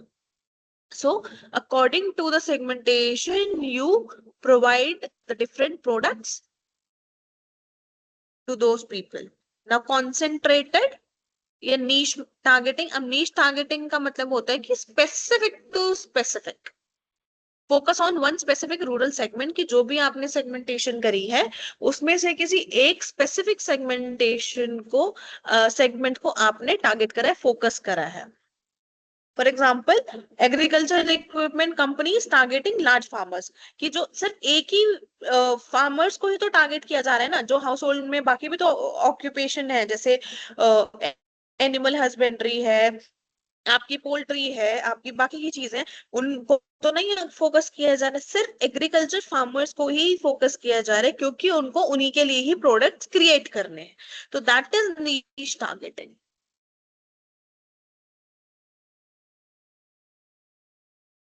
Now when we talk about positioning, अपने हम सेगमेंटेशन भी कर लिया, है ना, हमने डिवीजन भी कर ली पॉपुलेशन की, और उसमें से सेलेक्ट भी कर लिया कि हमें किसी के लिए प्रोडक्ट बनाना है। नाउ अब जिनके लिए हमें प्रोडक्ट्स बनाने हैं उनके अंदर पोजीशनिंग भी तो करनी पड़ेगी ना, अपने प्रोडक्ट्स के बारे में बताना तो पड़ेगा, उन्हें अवेयर तो कराना पड़ेगा ना that we are present in the market. So अपनी इमेज क्रिएट करना उनके माइंड में, उसको हम पोजीशनिंग कहते हैं। ठीक है, अब ब्रांड्स डिफरेंट तरीके से, या जो भी प्रोडक्ट ओनर्स होते हैं, मार्केटर्स होते हैं, वो डिफरेंट तरीके से अपनी पोजीशनिंग करते हैं कस्टमर के माइंड में। First is value for money positioning, जहां पे आप यूटिलिटी पे ज्यादा ध्यान देते हो, जहां पे आप अफोर्डेबिलिटी पे ज्यादा ध्यान देते हो, जहां पे आप वैल्यू पे ध्यान देते हो, उसको उस तरीके की पोजीशनिंग आप करते हो कंज्यूमर के माइंड में, कि अगर कोई भी प्रोडक्ट आपने लॉन्च किया तो आप उसके प्रोडक्ट की एडवांटेजेस में आप यही बताओगे कि अफोर्डेबल है, इंपॉर्टेंट है, प्राइस सेंसिटिव है ना, आपको जितना आप खर्च करोगे उतनी ही आपको वैल्यू गेन होगी इसमें से। ठीक है, ऐसा नहीं होगा कि आपको लगेगा कि पैसा वेस्ट है, आपको पैसा वेस्ट वाली फीलिंग नहीं आएगी, आपको ऐसा लगेगा that you are earning the best out of it, the amount that you are giving. Next is durability based positioning. Now, what is durability based positioning? ये तो बहुत इजी है, ये तो आप लोग ही बता दो, I am not going to explain.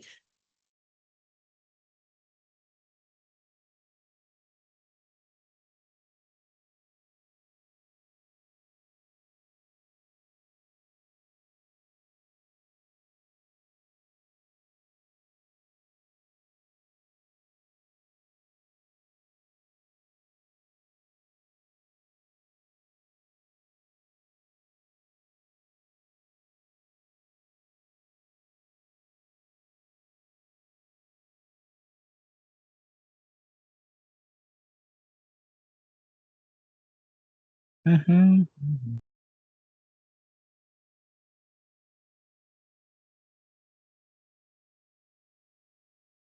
Himanshu, Harinder, Jalaj, Gagan, Aditya. Ma'am ये है क्या, ये होता है पोजिशनिंग, क्या बोलते हैं इसमें ना, ये होता है कि जैसे कोई भी टारगेट करते हैं ना, जैसे मार्केट जो करते हैं जो लॉन्ग टर्म तक चले, ट्रस्ट के थ्रू, चाहे मतलब ट्रस्ट वैसे सेफ्टी पर्पस, मतलब मार्केट में जो होता है उन सबको बताने के लिए। कैसे मतलब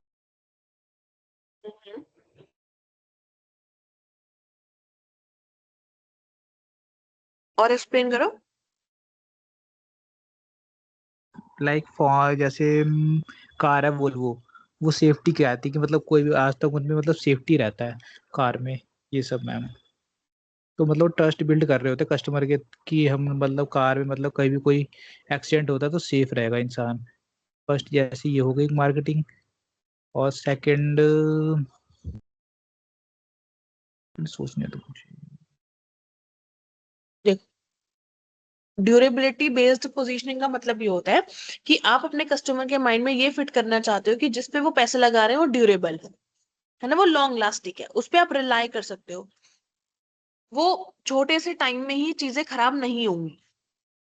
ठीक है, इस तरीके से लोगों को बताना अपने प्रोडक्ट के बारे में। जैसे फर्नीचर है, जैसे बेड है, मशीनरी है, कार है ना, व्हीकल्स हैं, तो ये तो ऐसे लॉन्ग लास्टिंग होती है ना, टेबल है, चेयर है, लॉन्ग लास्टिंग है, एक बार यूज करने पे थोड़ी ना चीजें खराब हो जाएंगी।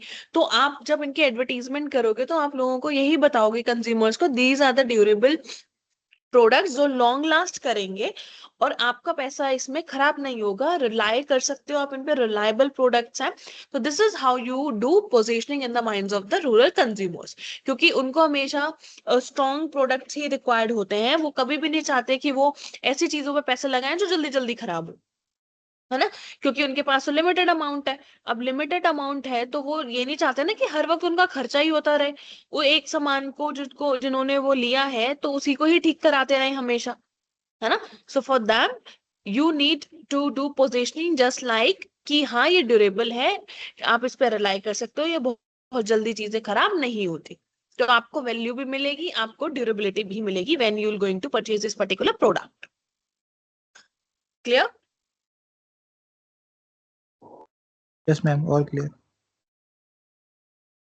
Now problem solution positioning.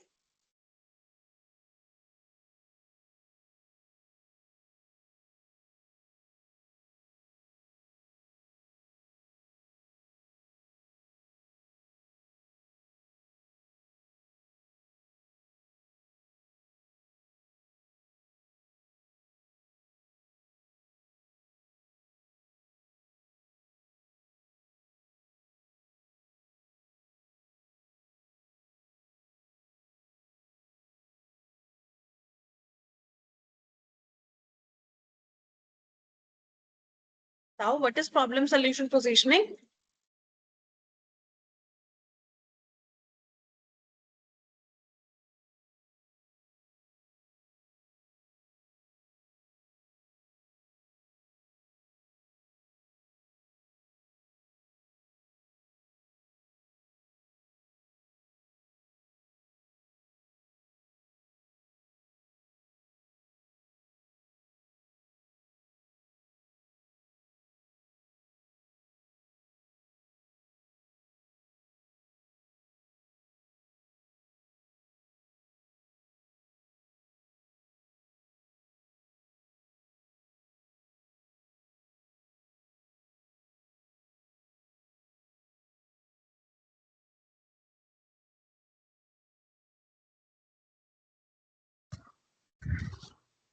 Ma'am problem solve positioning में मैम ये होता है कोई पर्टिकुलर प्रॉब्लम होती है तब मतलब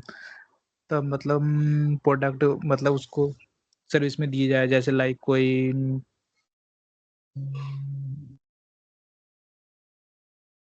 हाँ बेटा। मैम जैसे हेड एंड शोल्डर्स है, वो प्रॉब्लम सॉल्व कर रहा है डैंड्रफ की, तो उसने एक वो पोजीशनिंग कर रखी है अपने ब्रांड की। Right right, very pen good. Point कोई पकड़ना कस्टमर का और उस हिसाब से प्रोडक्ट को पोजीशन करना। हम्म,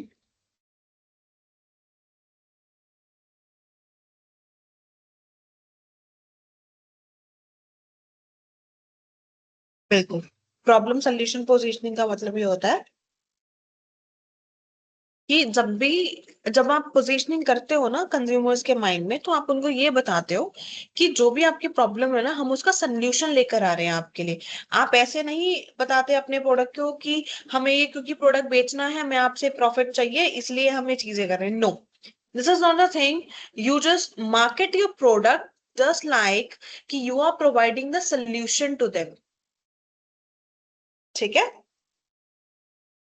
आप कभी भी ये नहीं शो करते कि आप अपना प्रोडक्ट बना रहे हो अपने बेनिफिट के लिए बना रहे हो, आप प्रॉफिट अर्न करने के लिए बना रहे हो, आप मार्केट शेयर गेन करने के लिए बना रहे हो। No, you just do the things, you market the thing just like you are giving solution to the problem that people are facing. ठीक है? For example, that you have given the very good example, that is head and shoulders. अगर किसी को dandruff हो रही है, that's a problem. अब आपने उसको head and shoulder दिया, ठीक है? अब उसमें से आप you are providing the solution to them कि आप अगर वो उस प्रोडक्ट को यूज करेगा तो उसकी डेंड्रफ खत्म हो जाएगी। ठीक है? वाटर सेविंग पंप्स है, लो पावर अप्लायंसेस हैं, या फॉर एग्जांपल जैसे अभी इन्वर्टर एसीज आने लग गए हैं। ठीक है? तो ये क्या है कि लोगों को चाहिए कि ज्यादा बिजली भी ना खर्च हो और उन्हें ठंडा भी चाहिए, तो आपने इन्वर्टर एसीज ला दिए। अब इन्वर्टर एसीज ऐसा तो नहीं है ना फ्री में दे रहे हो, बट आप उनको ऐसे मार्केट कर रहे हो कि आप उनके लिए सोल्यूशन लेकर आए हो। That is problem solution positioning. Next is cultural and emotional positioning. Cultural emotional positioning is like कि जब आप अपने प्रोडक्ट को ऐसे पोजीशन करते हो कि जैसे उनके कल्चर को आप और एनहेंस कर रहे हो, आप उन इमोशनली आप उनसे कनेक्ट हो रहे हो। फॉर एग्जांपल जैसे दिवाली है, दिवाली पे लोग मिठाइयां बांटते हैं, तो कैडबरी क्या करती है, कैडबरी ने जब अपनी एडवर्टीजमेंट शोकेस करी है तो वो हमेशा ऐसे दिखाते थे कि मीठा शेयर करो तो एक अच्छा बॉन्ड क्रिएट होता है। तो this is what we Indians do कि दिवाली के टाइम पे, फेस्टिवल्स के टाइम पे हम चीजें शेयर करते हैं। It's our culture, it's our emotion. तो जब भी लोग कैडबरी की चीजें करेंगे, स्वीट्स की एडवर्टीजमेंट करेंगे, तो उसमें आपको यही बताएंगे, वो आपको यही समझाना चाहेंगे कि हम आपकी कल्चर को ही फॉलो कर रहे हैं, हम आपको इमोशनली आपके साथ कनेक्ट करें। This is the reason we are providing you this particular product. हम अपनी मर्जी के लिए आपको प्रोडक्ट नहीं दे रहे, जस्ट बिकॉज आपका कल्चर और अच्छा होगा, इससे आप और ज्यादा फेमिलियर होगे अपने कल्चर के साथ, और ज्यादा इमोशनली कनेक्ट कर पाओगे, अपने बॉन्ड्स क्रिएट कर पाओगे। That is the reason we have introduced और we have launched this product for you. So this is how you're going to do a cultural and emotional positioning. Now aspirational positioning. Aspirational positioning क्या है बेटा?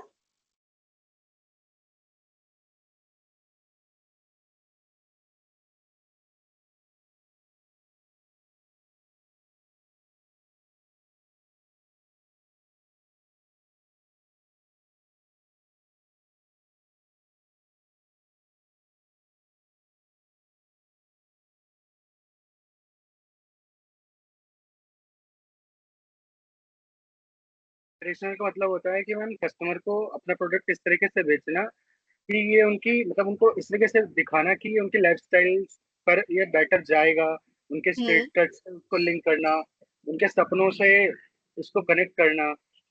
तो आई think ये होता है aspirational positioning. Right. मतलब आप इस जैसे प्रोडक्ट लग्जरी ब्रांड्स करते हैं आईफोन, या फिर घड़ियों में जैसे रोलेक्स हो गई, या फिर गाड़ियों में जो स्पोर्ट्स कार के ब्रांड है, वो सब एक पोजीशन उन्हें बना रखी है कि ये it's a brand, it's a luxury, it's a status. वो एक एस्पिरेशन बेच रहे हैं। राइट, यही होता है बेटा। तो एस्पिरेशनल पोजीशन ये reflects modern lifestyle and upward mobility. It shows कि जब भी आप एज अ स्टेटस सिंबल चीजें को यूज करते हो, जब आप उनको ऐसे दिखाते हो कि अगर वो आपका प्रोडक्ट यूज करते हैं तो उसकी वजह से उनकी लाइफस्टाइल इंक्रीज होगी, एनहेंस होगी, उनकी चीजें बढ़ेंगी और उनकी स्टेटस में अपग्रेडेशन होगा। ठीक है? जस्ट लाइक स्मार्टफोन्स हैं, ठीक है, एप्पल की चीजें होती हैं, ब्रांडेड प्रोडक्ट्स होते हैं। तो जो भी ब्रांडेड प्रोडक्ट्स हैं, जो भी चीजें हैं, अगर वो यूज करते हैं तो उनकी दिखता है ना लोगों को कि हाँ इसमें कुछ है, these are the richest people of our locality. तो अगर पूरे गांव में अगर कुछ ही लोग सिर्फ ब्रांडेड प्रोडक्ट्स यूज करेंगे, है ना, एस्पिरेशनल पोजीशनिंग इस तरीके से की जाती है कि अगर वो ही लोग करेंगे तो वो आउट दिखेंगे, है ना। तो दीज आर द पीपल जिनको लोग लुक अप टू करेंगे, because they are enhancing their lifestyle, they are upgrading themselves. So this is the reason why people going to look up to them.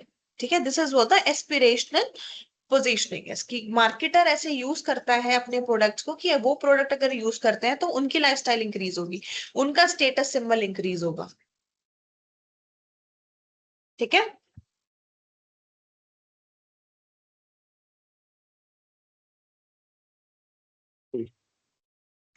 Okay ma'am.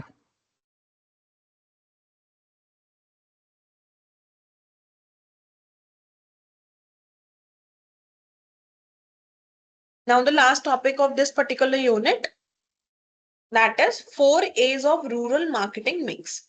As we are aware, हमने हमेशा marketing mix 4 P's पढ़े हैं, है ना। What are the 4 P's?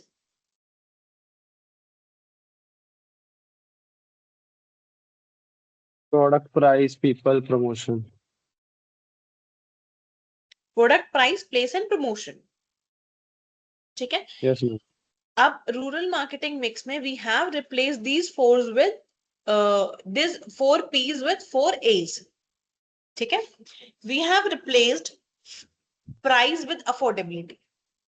अब क्योंकि हमारे rural people जो होते हैं उनके पास ज्यादा पैसा नहीं होता, सोर्स ऑफ इनकम भी लिमिटेड होती है, सीजनल इनकम होती है, रेगुलर इनकम नहीं होती है, तो हमें उनको अफोर्डेबल प्रोडक्ट्स ही प्रोवाइड करने पड़ते हैं। तो इसीलिए हम जो price, premium price, price skimming, penetration, ये सारी चीजों का यूज करते हैं ना, तो हम उसमें ये देखते हैं कि हम क्या अफोर्डेबल प्रोडक्ट्स लॉन्च कर पा रहे हैं लोगों के लिए, रूरल कंज्यूमर्स के लिए या नहीं। So affordability is like when the product must be priced within the reach of the rural consumers, कि लोग उसको खरीद पाए, अफोर्डेबल हो, उनके रीच के बाहर ना हो, वो अपनी लाइफस्टाइल मेंटेन कर पाए, अपनी रिक्वायरमेंट्स को फुलफिल कर पाए उस प्रोडक्ट्स को खरीदने के बाद। ऐसे प्रोडक्ट आपको नहीं बनाने चाहिए कि लोग उसको खरीद नहीं ना पाए। तो the product should be launch under the range of the people income जिनके लिए भी आप टारगेट कर रहे हो। स्ट्रैटेजी क्या होगी? लो यूनिट प्राइस होना चाहिए, स्मॉल पैक साइजेस और सैशेज होते हैं, है ना। अब आपको भी तो अपना लॉस नहीं करना ना, ऐसा तो नहीं है कि आप 1-1 लीटर की बॉटल्स को आधे आधे प्राइस में दे दोगे। नो, जस्ट बिकॉज आपको अफोर्डेबिलिटी वाला स्ट्रैटेजी यूज करना है, no you will not going to do that. Affordability के अकॉर्डिंग जो भी आप प्रोडक्ट्स यूज करोगे बेटा, जो भी प्रोडक्ट्स आप लॉन्च करोगे वो ऐसे करोगे कि जिसमें आपका भी लॉस ना हो और कंज्यूमर्स की भी रिक्वायरमेंट्स फुलफिल हो जाए। So for that you will be launching some small packs. जैसे शैम्पूज पहले बड़ी बॉटल्स में आते थे, लेकिन आपने देखा कि बहुत सारे लोग उसको अफोर्ड नहीं कर सकते, तो सैशेज में भी आने लग गया। फ्लेक्सिबल पेमेंट ऑप्शंस होने चाहिए। ठीक है, ऐसा नहीं है कि कैश में ही आप ले रहे हो या सिर्फ यूपीआई ले रहे हो, तो जिसके पास जैसा है, जो जैसा पे करना चाहते हैं, आप उनको वो फ्लेक्सिबिलिटी प्रोवाइड करो। तो this is what the affordability which is replaced by the price. Now the second A is availability, which is replaced by place. अब प्लेस में भी हम यही पढ़ते थे कि जितने भी आपके प्रोडक्ट्स हैं, जितनी भी चीजें हैं, वो आपको सप्लाई चेन के, लॉजिस्टिक्स के थ्रू आपको हर जगह अवेलेबल करानी चाहिए, दैट इज प्लेस। जो भी आपका प्रोडक्ट है which is available to the consumers everywhere, it's not specifically जहाँ पे मैन्युफैक्चर हो रहा है वहीं पे आपको प्रोडक्ट मिलेगा। जहां जहां रिक्वायरमेंट होती है, जहां जहां आपका सेगमेंट है जो आपने चूज करा है, वहां वहां आपको वो प्रोडक्ट अवेलेबल कराना होता है। This is what the availability is, that the product, that you ensure that your product is easily accessible in the rural areas, कि लोगों को शहर में ना आना पड़े चीजें लेने के लिए, आप उन तक गांव में ही चीजें पहुंचा रहे। ठीक है, अब चैलेंज क्या होता है? पुअर इंफ्रास्ट्रक्चर है, इजिली आप नहीं पहुंच पाते हो क्योंकि रोड्स अच्छे नहीं है, फ्लाईओवर्स नहीं होते, अंडरपासेस है, पानी भरा हुआ है, ठीक है, स्कैटर्ड विलेजेस है, एक ही जगह पे आपको पूरी पॉपुलेशन नहीं मिलती है, जगह जगहों पे आपके कुछ कुछ जगह अलग अलग लोग ग्रुप्स में रह रहे होते हैं, स्कैटर्ड होते हैं, सो वो भी आपके लिए एक चैलेंज है, आपको भी मल्टीपल ट्रेवलिंग करनी पड़ती है, ठीक है।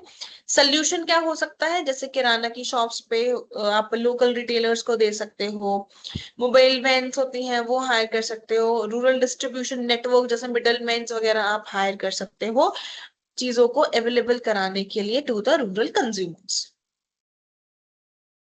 Is it clear?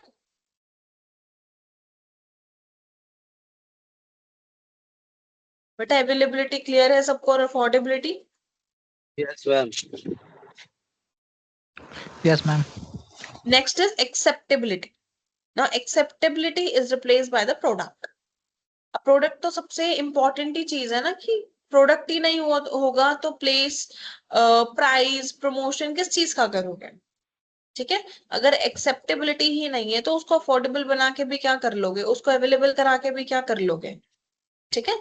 So product must meet rural needs and preferences, कि लोग आप जो प्रोडक्ट बना रहे हो वो प्रोडक्ट ऐसा बनाना चाहिए आपको कि जिसको लोग एक्सेप्ट कर लें, जिन लोगों की प्रेफरेंसेस के अकॉर्डिंग आपको प्रोडक्ट बनाना चाहिए, आप उनकी नीड्स को मीट कर पाओ, ठीक है। फीचर्स क्या क्या हो सकते हैं कि ड्यूरेबल होना चाहिए, जल्दी खराब नहीं होना चाहिए, यूज करने में आसान हो, कॉम्प्लिकेटेड प्रोडक्ट्स आपको नहीं बनाना चाहिए कि लोग यूज ही ना कर पाए, लो मेंटेनेंस होनी चाहिए कि उसको मेंटेन करने के लिए ज्यादा खर्चा नहीं लगना चाहिए, कि जितना प्रोडक्ट है उतना ही प्राइस लग रहा है उसको मेंटेन करने के लिए, नो, कुछ ऐसे रिपेयरिंग एक्सपेंसेस ज्यादा नहीं होने चाहिए, और रेलिवेंट होना चाहिए गांव की कंडीशंस के अकॉर्डिंग। वो ऐसा नहीं होना चाहिए कि आपने प्रोडक्ट बनाया है अर्बन एरियाज के अकॉर्डिंग और आप उसको रूरल एरिया में सेल आउट कर रहे हो, no, it should be relevant according to the conditions, according to the environment, according to the people living in the rural areas. It should be of low maintenance, easy to use and durable enough so that लोगों के पास क्योंकि already limited income है तो वो ज्यादा खर्चा करना पसंद नहीं करते हैं, तो आपको लिमिटेड टाइम ड्यूरेशन में ही लिमिटेड अमाउंट में ही आपको वो प्रोडक्ट अवेलेबल कराना होता है रूरल कंज्यूमर्स को। Now, the last is awareness. Awareness is a part of promotion. जैसे आप प्रमोशन पढ़ते थे 4Ps में, यहाँ पे आपका अवेयरनेस है कि जो भी आपने क्रिएट किया है कंज्यूमर्स के लिए उसको आप लोगों को तक पहुंचा रहे हो, you are making people aware of the rural area that the product that is available, that is made for them is now available in the market, they can step out from their homes and they can buy that particular product and fulfil their needs.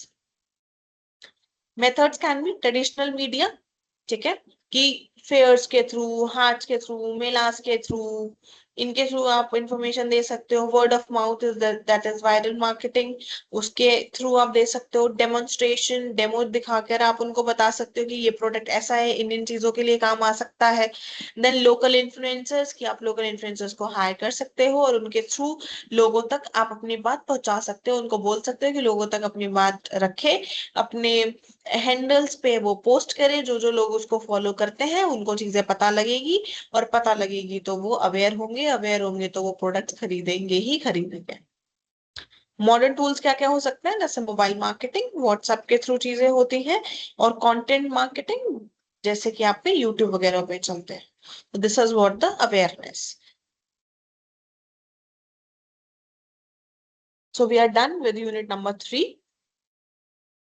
So 4A's is affordability, availability, acceptability, and awareness. So is there any doubt to anybody in these 4A's?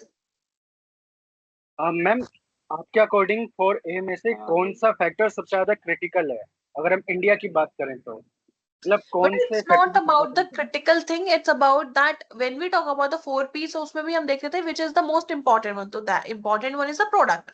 Here also जो product से replace होता है that is acceptability. That is important. कि जब तक लोग आपको accept ही नहीं कर रहे, है ना, तो उसकी अफोर्डेबल उसको बनाने में क्या ही इंपॉर्टेंट है ना, क्यों ही बनाएंगे। जब तक लोग आपको एक्सेप्ट ही नहीं कर रहे, जब तक आप लोग आपको खरीद ही नहीं रहे, तो आपको क्या ही मतलब कि वो उसको चीजें को खरीद सकते हैं नहीं खरीद सकते हैं, उनके रेंज के बाहर है या नहीं है, वो उनके पास अवेलेबल है या नहीं है। फर्स्ट उनका इंटरेस्ट तो होना चाहिए ना, ऐसा तो होना चाहिए ना कि उनको नीड रिकॉग्नाइज होनी चाहिए उस प्रोडक्ट की। जब तक प्रोडक्ट उनको नीडफुल नहीं लगेगा, प्रोडक्ट ऐसा नहीं लगेगा कि ड्यूरेबल है, उनको जब तक ये फीलिंग नहीं आएगी प्रोडक्ट में इन्वेस्ट करना वैल्यू को कम करना है, तब तक बाकी के एज तो वेस्ट ही है ना। लाइफ में प्रोडक्ट है, आपके कंज्यूमर को प्रोडक्ट चाहिए और आपको प्रोडक्ट बेचना है, तो आपको ऐसा ही प्रोडक्ट बनाना पड़ेगा ना जिसमें आपके कस्टमर्स फ्लेक्सिबल होंगे एक्सेप्ट करने के लिए। कंज्यूमर नीड खुद से रेज करेंगे, डिमांड खुद से रेज करेंगे उस प्रोडक्ट की कि उन्हें वो चीज चाहिए। अगर जब तक आपको पता ही नहीं कि आपके कस्टमर को वो चीज चाहिए या नहीं चाहिए, तब तक आप उसकी बाकी की चीजें कैसे करोगे?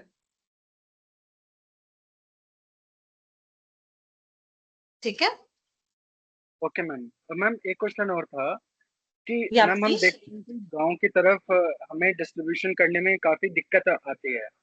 Ma'am right. हमारे पास कोई ऐसे मॉडल्स हैं या कुछ तरीका है, क्योंकि मेरा भी बिजनेस है यहाँ पे, अगर मैं उसे एक्सपेंड करना चाहता हूँ, टारगेट करना चाहता हूँ, सेगमेंटेशन करना चाहता हूँ, तो क्या मेरे पास कोई मॉडल्स हैं जिसके बेस पे मैं उनको टारगेट कर सकता हूँ, प्राइसिंग स्ट्रेटेजी अपनी प्रिपेयर कर सकता हूँ? बेटा, in the previous units we have studied the distribution, ठीक है, डिस्ट्रीब्यूशन पार्ट, जिसमें हम ये पढ़ते हैं कि क्योंकि रूरल एरियाज में पहुंचना थोड़ा डिफिकल्ट है, क्योंकि रोड्स अच्छे नहीं है, infrastructure is not that much good, availability accessibility इतनी नहीं है, लोगों को अवेयरनेस इतनी नहीं है, ठीक है, जिसकी वजह से मार्केटर्स को थोड़ी प्रॉब्लम आती है उनसे रीच आउट करने के लिए। बट क्योंकि धीरे धीरे चीजें थोड़ी इंक्रीज हो रही हैं, चीजें बढ़ रही हैं, चीजें एनहेंस हो रही हैं, डायनामिक हो रही है, गांव के भी लोग थोड़े अवेयर हो रहे हैं क्योंकि वो इंटरनेट चलाने लग गए हैं। तो थ्रू द सोशल मीडिया अब आपको पहले ये देखना पड़ेगा कि गांव में, for that you need to do a market survey first, है ना। मार्केट सर्वे आपको करना पड़ेगा, आपको देखना पड़ेगा कि आपका प्रोडक्ट यूथ के लिए है या एल्डर पीपल्स के लिए है या बच्चों के लिए। अब when आप ये सेगमेंटेशन कर लोगे, उसके बाद you will going to select कि आप किन चीजों को टारगेट करो, कौन से सेगमेंट को टारगेट करो, फिर आप उन तक अपना प्रोडक्ट कैसे पहुंचाओगे। पहले तो आप अवेयर कराना पड़ेगा उनको, है ना, उनको नीड जनरेट करनी पड़ेगी आपके प्रोडक्ट की, उन्हें सख्त रिक्वायरमेंट है। This is the thing that marketer need to do, ठीक है। अब मार्केटर को यही चाहिए ना कि उसका प्रोडक्ट सेल आउट हो। अब प्रोडक्ट कैसे सेल आउट होगा? जब आप कस्टमर के माइंड में अपनी नीड को क्रिएट करते हो, प्रोडक्ट की नीड को क्रिएट करते हो। तो जब आपने सेगमेंटेशन कर लिया, फॉर एग्जांपल आपने देख लिया कि आपका जो प्रोडक्ट है वो अडल्ट लोगों के लिए है, ठीक है। अब आप ये चेक करते हो कि आप उनको अवेयर कैसे करा सकते हो, आप अपने प्रोडक्ट को प्रमोट कैसे करोगे कि जो अडल्ट लोग हैं गांव के, वो किन किन चीजों पे अवेलेबल है। वो सोशल मीडिया यूज करते हैं, वो न्यूज़पेपर्स पढ़ते हैं, या वो टीवी देखते हैं, रेडियो सुनते हैं, वो क्या चीजें करते हैं, वो भी आपको सर्वे के थ्रू ही पता लगेगा। देन आप अपने प्रोडक्ट को एडवर्टीजमेंट उन प्लेटफॉर्म्स पे करोगे जहां पे वो मेजोरिटी ऑफ टाइम्स एक्टिव रहते हैं, ठीक है। मल्टीपल टाइम्स मल्टीपल टाइम्स आप उनको वो सेम एडवर्टीजमेंट शोकेस करोगे, जैसे कि हम जिसको हम पोजीशनिंग बोलते हैं। जब रिपीटेटिव वे में आप वो एक ही चीज देखते रहेंगे तो उनके माइंड में ये चीज आती है, वो आपके ब्रांड को रिकॉल कर पाएंगे, रिकॉग्नाइज कर पाएंगे। So whenever you they feel like of buying something, so they going to end up buying your product only because they are familiar with your product, ठीक है। और रही Okay, बात अवेलेबिलिटी की, तो availability you can do through hiring multiple people. For example, क्योंकि आपके लिए हर जगह ट्रेवल करना मुश्किल है, तो आप डिफरेंट सिटीज, डिफरेंट लोकेशंस में से मिडलमैन को, इंटरमीडियरीज को हायर कर सकते हो कमीशन बेस्ड में, ओके मैम। ठीक है। Yes ma'am. I hope I have given the answer of your question. Okay ma'am. Yes ma'am. Okay, madam. Do anybody has any other question regarding the unit? No, ma'am. Okay, so we are done with unit number 3. Shall we start unit number 4? Ma'am next class में बेटा already हमने थोड़ा late शुरू किया था and it's I think only 40. So for that you just need to ask हम me start as कर many दो कोई questions. नहीं है ना, फोर्थ एक स्टार्ट टॉपिक लेते हैं. Let's just start our unit number 4 because unit 3 में तो मोर ओवर ऐसा कुछ था नहीं कि जिसकी वजह से आपको कंफ्यूजन होगा. यस मैम ऑलरेडी पढ़ा हुआ था यस. सो हमने सिर्फ यूनिट 3 में एक जो नया टॉपिक पढ़ा था वो सिर्फ 4 एज और सेगमेंटेशन का पढ़ा था. ठीक है, सेगमेंटेशन भी ऑलरेडी अब पढ़ चुके थे. Is the first thing that we have studied the another मतलब unique thing in this unit that is 4 A's. ठीक है, now let's study unit number 4.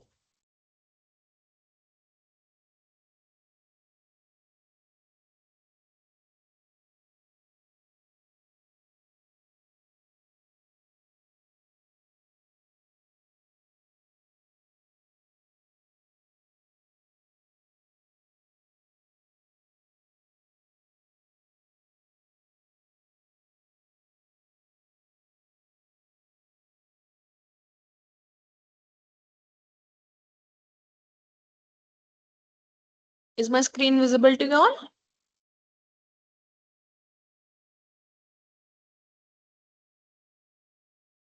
Yes, ma'am.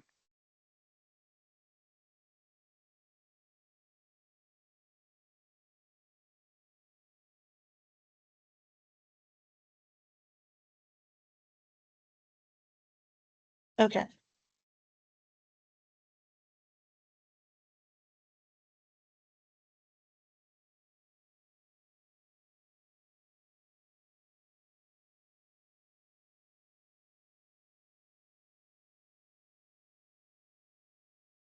Just give me a second. Just go through the syllabus of unit number 4.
So let's just start our unit number 4, that is product and pricing. So today we're going to study the classification of products and the services in rural marketing. Okay. Now, when we talk about beta the classification of products, so we do that. हम कितने basis में या कितने तरीकों से अपने product को divide कर सकते हैं, क्या किन बेसिस पे हम डिवीजन करते हैं अपने प्रोडक्ट का, उसको हम क्लासिफिकेशन बोलते हैं. ठीक है. So one is consumer goods. अब कंज्यूमर गुड्स कौन से होते हैं? This is the topic that you have studied earlier also. So it's a very common topic. So that's the reason I've started this right now only. So classification of product में बेटा consumer goods is the first one. So what are the consumer goods?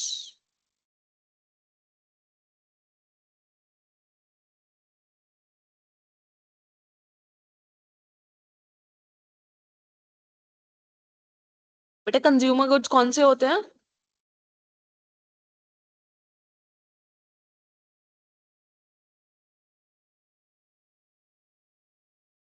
मेरी आवाज आ रही है?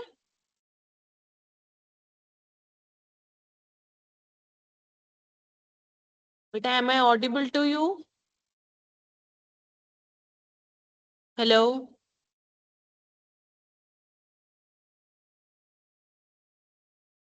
हिमांशु, आदित्य, गगन, Harendra, am I audible बेटा?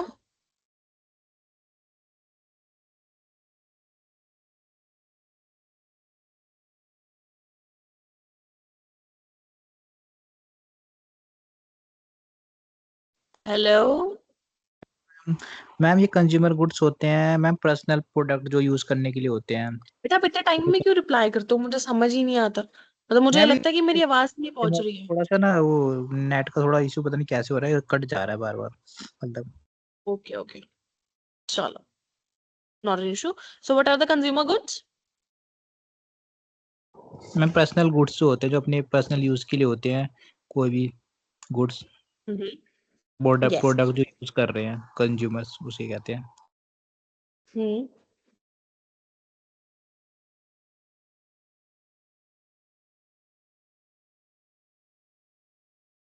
बेटा consumer goods का मतलब होता है वो ऐसे गुड्स जो कंज्यूमर्स मतलब जो एंड यूजर्स होते हैं वो अपने पर्सनल यूज के लिए चीजों को खरीदते हैं.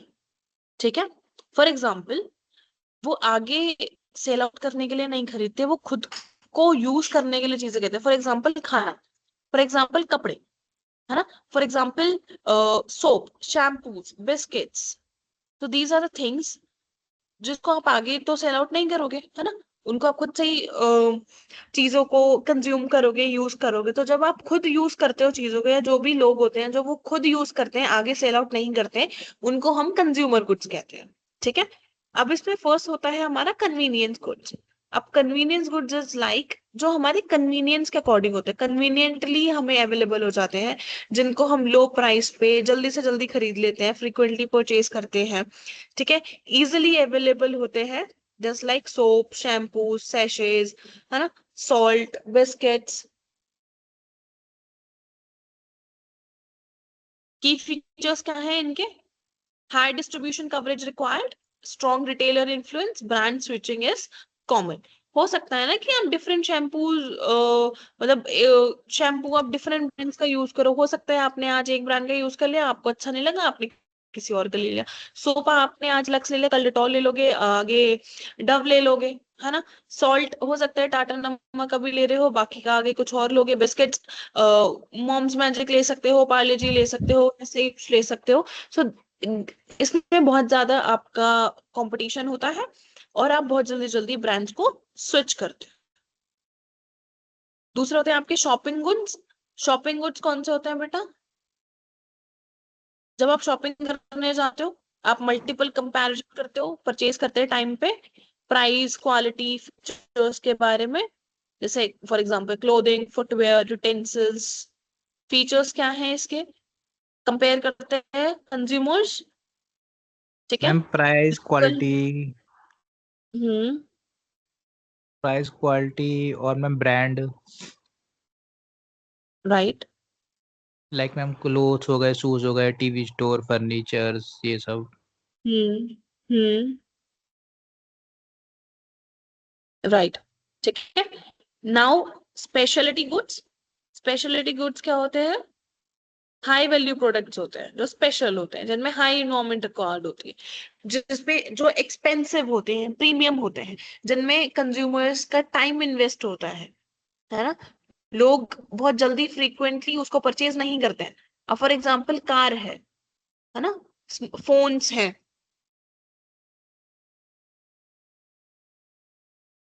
Ma'am jewellery. राइट, ज्वेलरी है, ठीक है। तो जो भी एक्सपेंसिव प्रोडक्ट्स होते हैं, प्रीमियम प्रोडक्ट्स होते हैं, उनको स्पेशलिटी गुड्स बोला जाता है।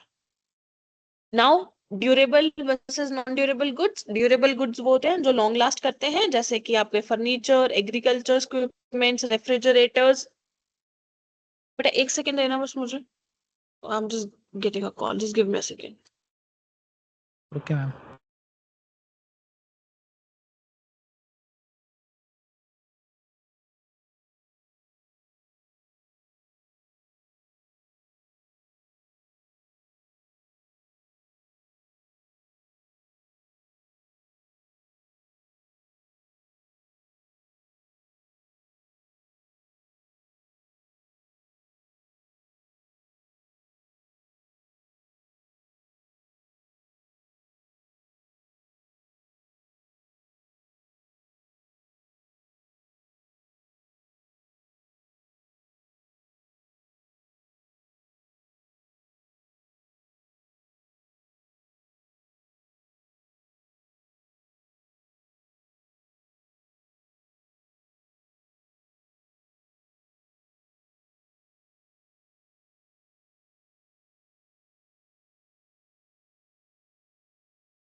Hello, yes. यस तो मैम। बेटा ड्यूरेबल गुड्स कौन से होते हैं? Durable goods are the goods जो लॉन्ग लास्ट करते हैं, है ना। फॉर एग्जांपल टीवीज हो गए, आपके रेफ्रिजरेटर्स हो गए, एसीज हो गए, फर्नीचर हो गया, आपके मोबाइल फोन्स हैं, है ना। दीज आर द, ये जो आप रेगुलर बेसिस पे नहीं खरीदते हो, ये आप कभी कभी खरीदते हो, क्योंकि ये लंबे समय तक चलते हैं। घर हो गया, है ना, ड्यूरेबल में ही आता है आपका। गाड़ी हो गई, ड्यूरेबल में ही आता है, हर रोज आप गाड़ी नहीं चेंज करोगे, ठीक है। हाई कॉस्ट इसमें इन्वॉल्व होती है, आफ्टर सेल सर्विसेज भी इसमें रिक्वायर्ड होती है, और आप एक डिसीजन लेने के बाद ही उसको परचेज करते हो। नाउ नॉन ड्यूरेबल गुड्स कौन से होते हैं जिसको आप कंज्यूम जल्दी से जल्दी करना होता है, जैसे कि फूड आइटम्स, टॉयलेटरीज, डिटर्जेंट्स, क्योंकि ये खराब होने के इनके चांसेस होते हैं, और जल्दी से जल्दी इनको यूज करना होता है, यूज में लेकर आना होता है, लो कॉस्ट होती है, और इनको जल्दी जल्दी आप खरीदते हो, फ्रीक्वेंट इनका परचेज करते हो, और ये स्मॉल पैकेट्स में ही आपको सेल आउट किए जाते हैं। ना एग्रीकल्चर इनपुट जैसे कि आपके सीड्स, जब भी आप फार्मर्स को देखते हो तो वो हमेशा क्या कैरी कर रहे होते हैं? सीड्स, फर्टिलाइजर्स, पेस्टिसाइड्स, फार्म के टूल जैसे हथौड़ा टाइप, या नहीं क्या कहते हैं उसको, फावड़ा टाइप, है ना। ये चीजें होती हैं कुछ कुछ जो वो फार्म में अपने यूज करते हैं, क्योंकि उनको जब क्रॉपिंग करनी होती है, ठीक है। अब वो क्रॉप साइकिल पे डिपेंड करता है और मॉनसून के ऊपर डिपेंड कर, जैसे अब राइस है, राइस कौन से मौसम में होता है? रेनी सीजन में। तो जब अब रेनी सीजन आएगा तो वहां पे जो फार्मर्स होते हैं वो राइस उगाना चालू कर देंगे। अब उसके लिए उनको मेंटेन करने के लिए उनको पानी की रिक्वायरमेंट होती है, ट्यूबवेल्स की रिक्वायरमेंट होती है, ठीक है। सीड्स उनको चाहिए, उनके पौधे चाहिए चावल के, फिर फर्टिलाइजर्स चाहिए, पेस्टिसाइड चाहिए, फिर उसको हार्वेस्ट करने के लिए मशीनरी चाहिए। तो these are the agriculture inputs.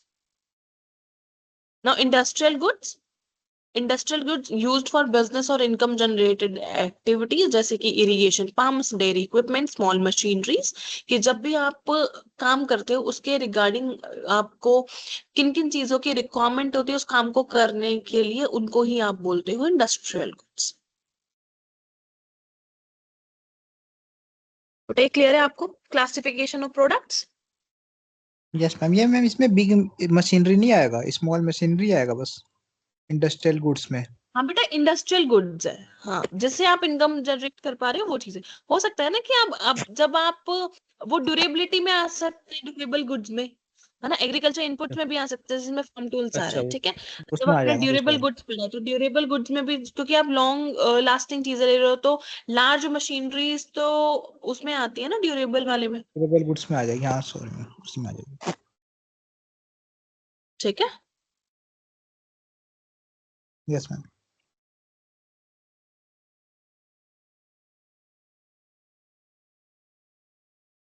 चलो क्लासिफिकेशन ऑफ सर्विसेज लास्ट पढ़ते हैं, then will end our class, ठीक है। Now when we talk about the classification of services, अब हमारी सर्विसेज आपको पता है नॉन टेंजिबल होती है ना, देख नहीं सकते, सिर्फ फील कर सकते हो, चीजों को ले सकते हो। सर्विसेज में यस मैम। आपका बैंकिंग सेक्टर, इंश्योरेंस का आ गया, माइक्रो फाइनेंस है, आपका एजुकेशन सेक्टर है, आपका ट्रांसपोर्टेशन है, लॉजिस्टिक्स है, एयरलाइंस है, ये सारी चीजें क्या है आपकी सर्विसेज ही हैं। तो फाइनेंशियल सर्विसेज कौन सी होती है आपकी,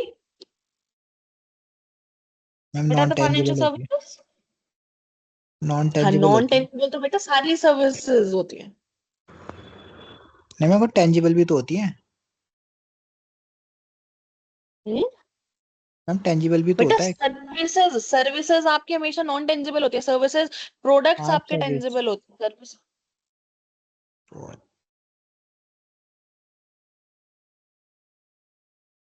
फाइनेंशियल सर्विसेज जो फाइनेंस से रिलेटेड, जैसे बैंकिंग हो गया, इंश्योरेंस हो गया, माइक्रो फाइनेंस हो गया, ठीक है। Financial inclusion, small ticket transactions, जो भी आप फाइनेंस से रिलेटेड चीजें करते हो वो आपकी फाइनेंशियल सर्विसेज होगी। ट्रांसपोर्टेशन, जब आप लोकल ट्रांसपोर्टेशन करते हो या जब आप इधर से उधर सामान पहुंचाते हो, वो ट्रांसपोर्टेशन की सर्विसेज हो जाती हैं आपकी, लॉजिस्टिक्स की हो जाती है, ठीक है। एग्रीकल्चर सर्विसेज, एग्रीकल्चर सर्विसेज क्या होती है बेटा आपकी, मैम एग्रीकल्चर से जुड़ी हुई services, school testing, crop advising, irrigation services. हम्म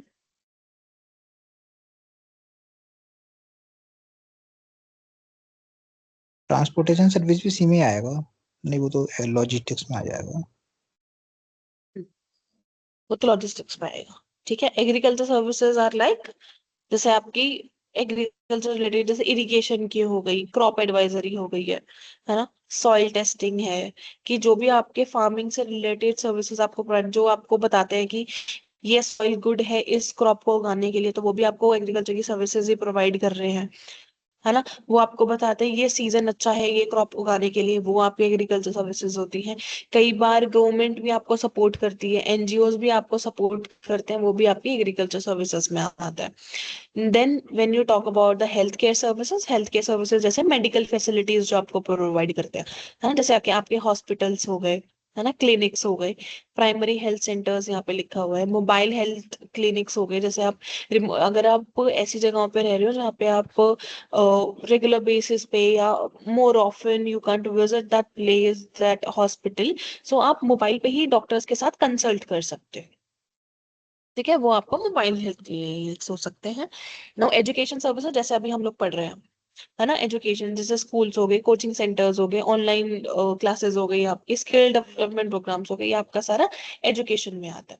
कम्युनिकेशन में आपकी चीजें आ सकती हैं जैसे जो कनेक्टिविटी से रिलेटेड होती है, डिजिटल पेमेंट्स वगैरह, ठीक है, जैसे व्हाट्सएप, यूट्यूब, जहाँ पे इंटरनेट का आपका यूज हो रहा है, डिजिटल सर्विसेज जहाँ पे यूज हो रही है आपकी, सो वो that is your communication and digital services where you can connect with people sitting in different cities. You can connect through different social medias. You can connect through mobile. You can connect through internet. तो ये जो भी services होती है बेटा वो आपकी communication and digital services के अंडर में आती है, क्लियर है।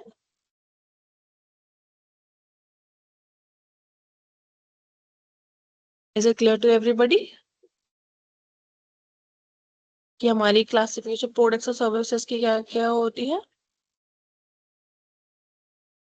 Yes ma'am, all clear. Okay, so from the next class we'll be studying further. हम आगे का जो रूरल मार्केटिंग ऑफ एफएमसीजीज है वो पढ़ेंगे, and later on will be doing the rest of the syllabus. So till now we have in today's class we have completed unit number 3 and one topic of unit number 4. और ठीक है, ma'am इसकी PPT तो दे देना, 1-2 वाली। क्या ही करोगे तुम पीपीटी लेके, पढ़ना तो तुम्हें वैसे भी नहीं है। नहीं मैम, मतलब बच्चे मांगते रहते हैं ना।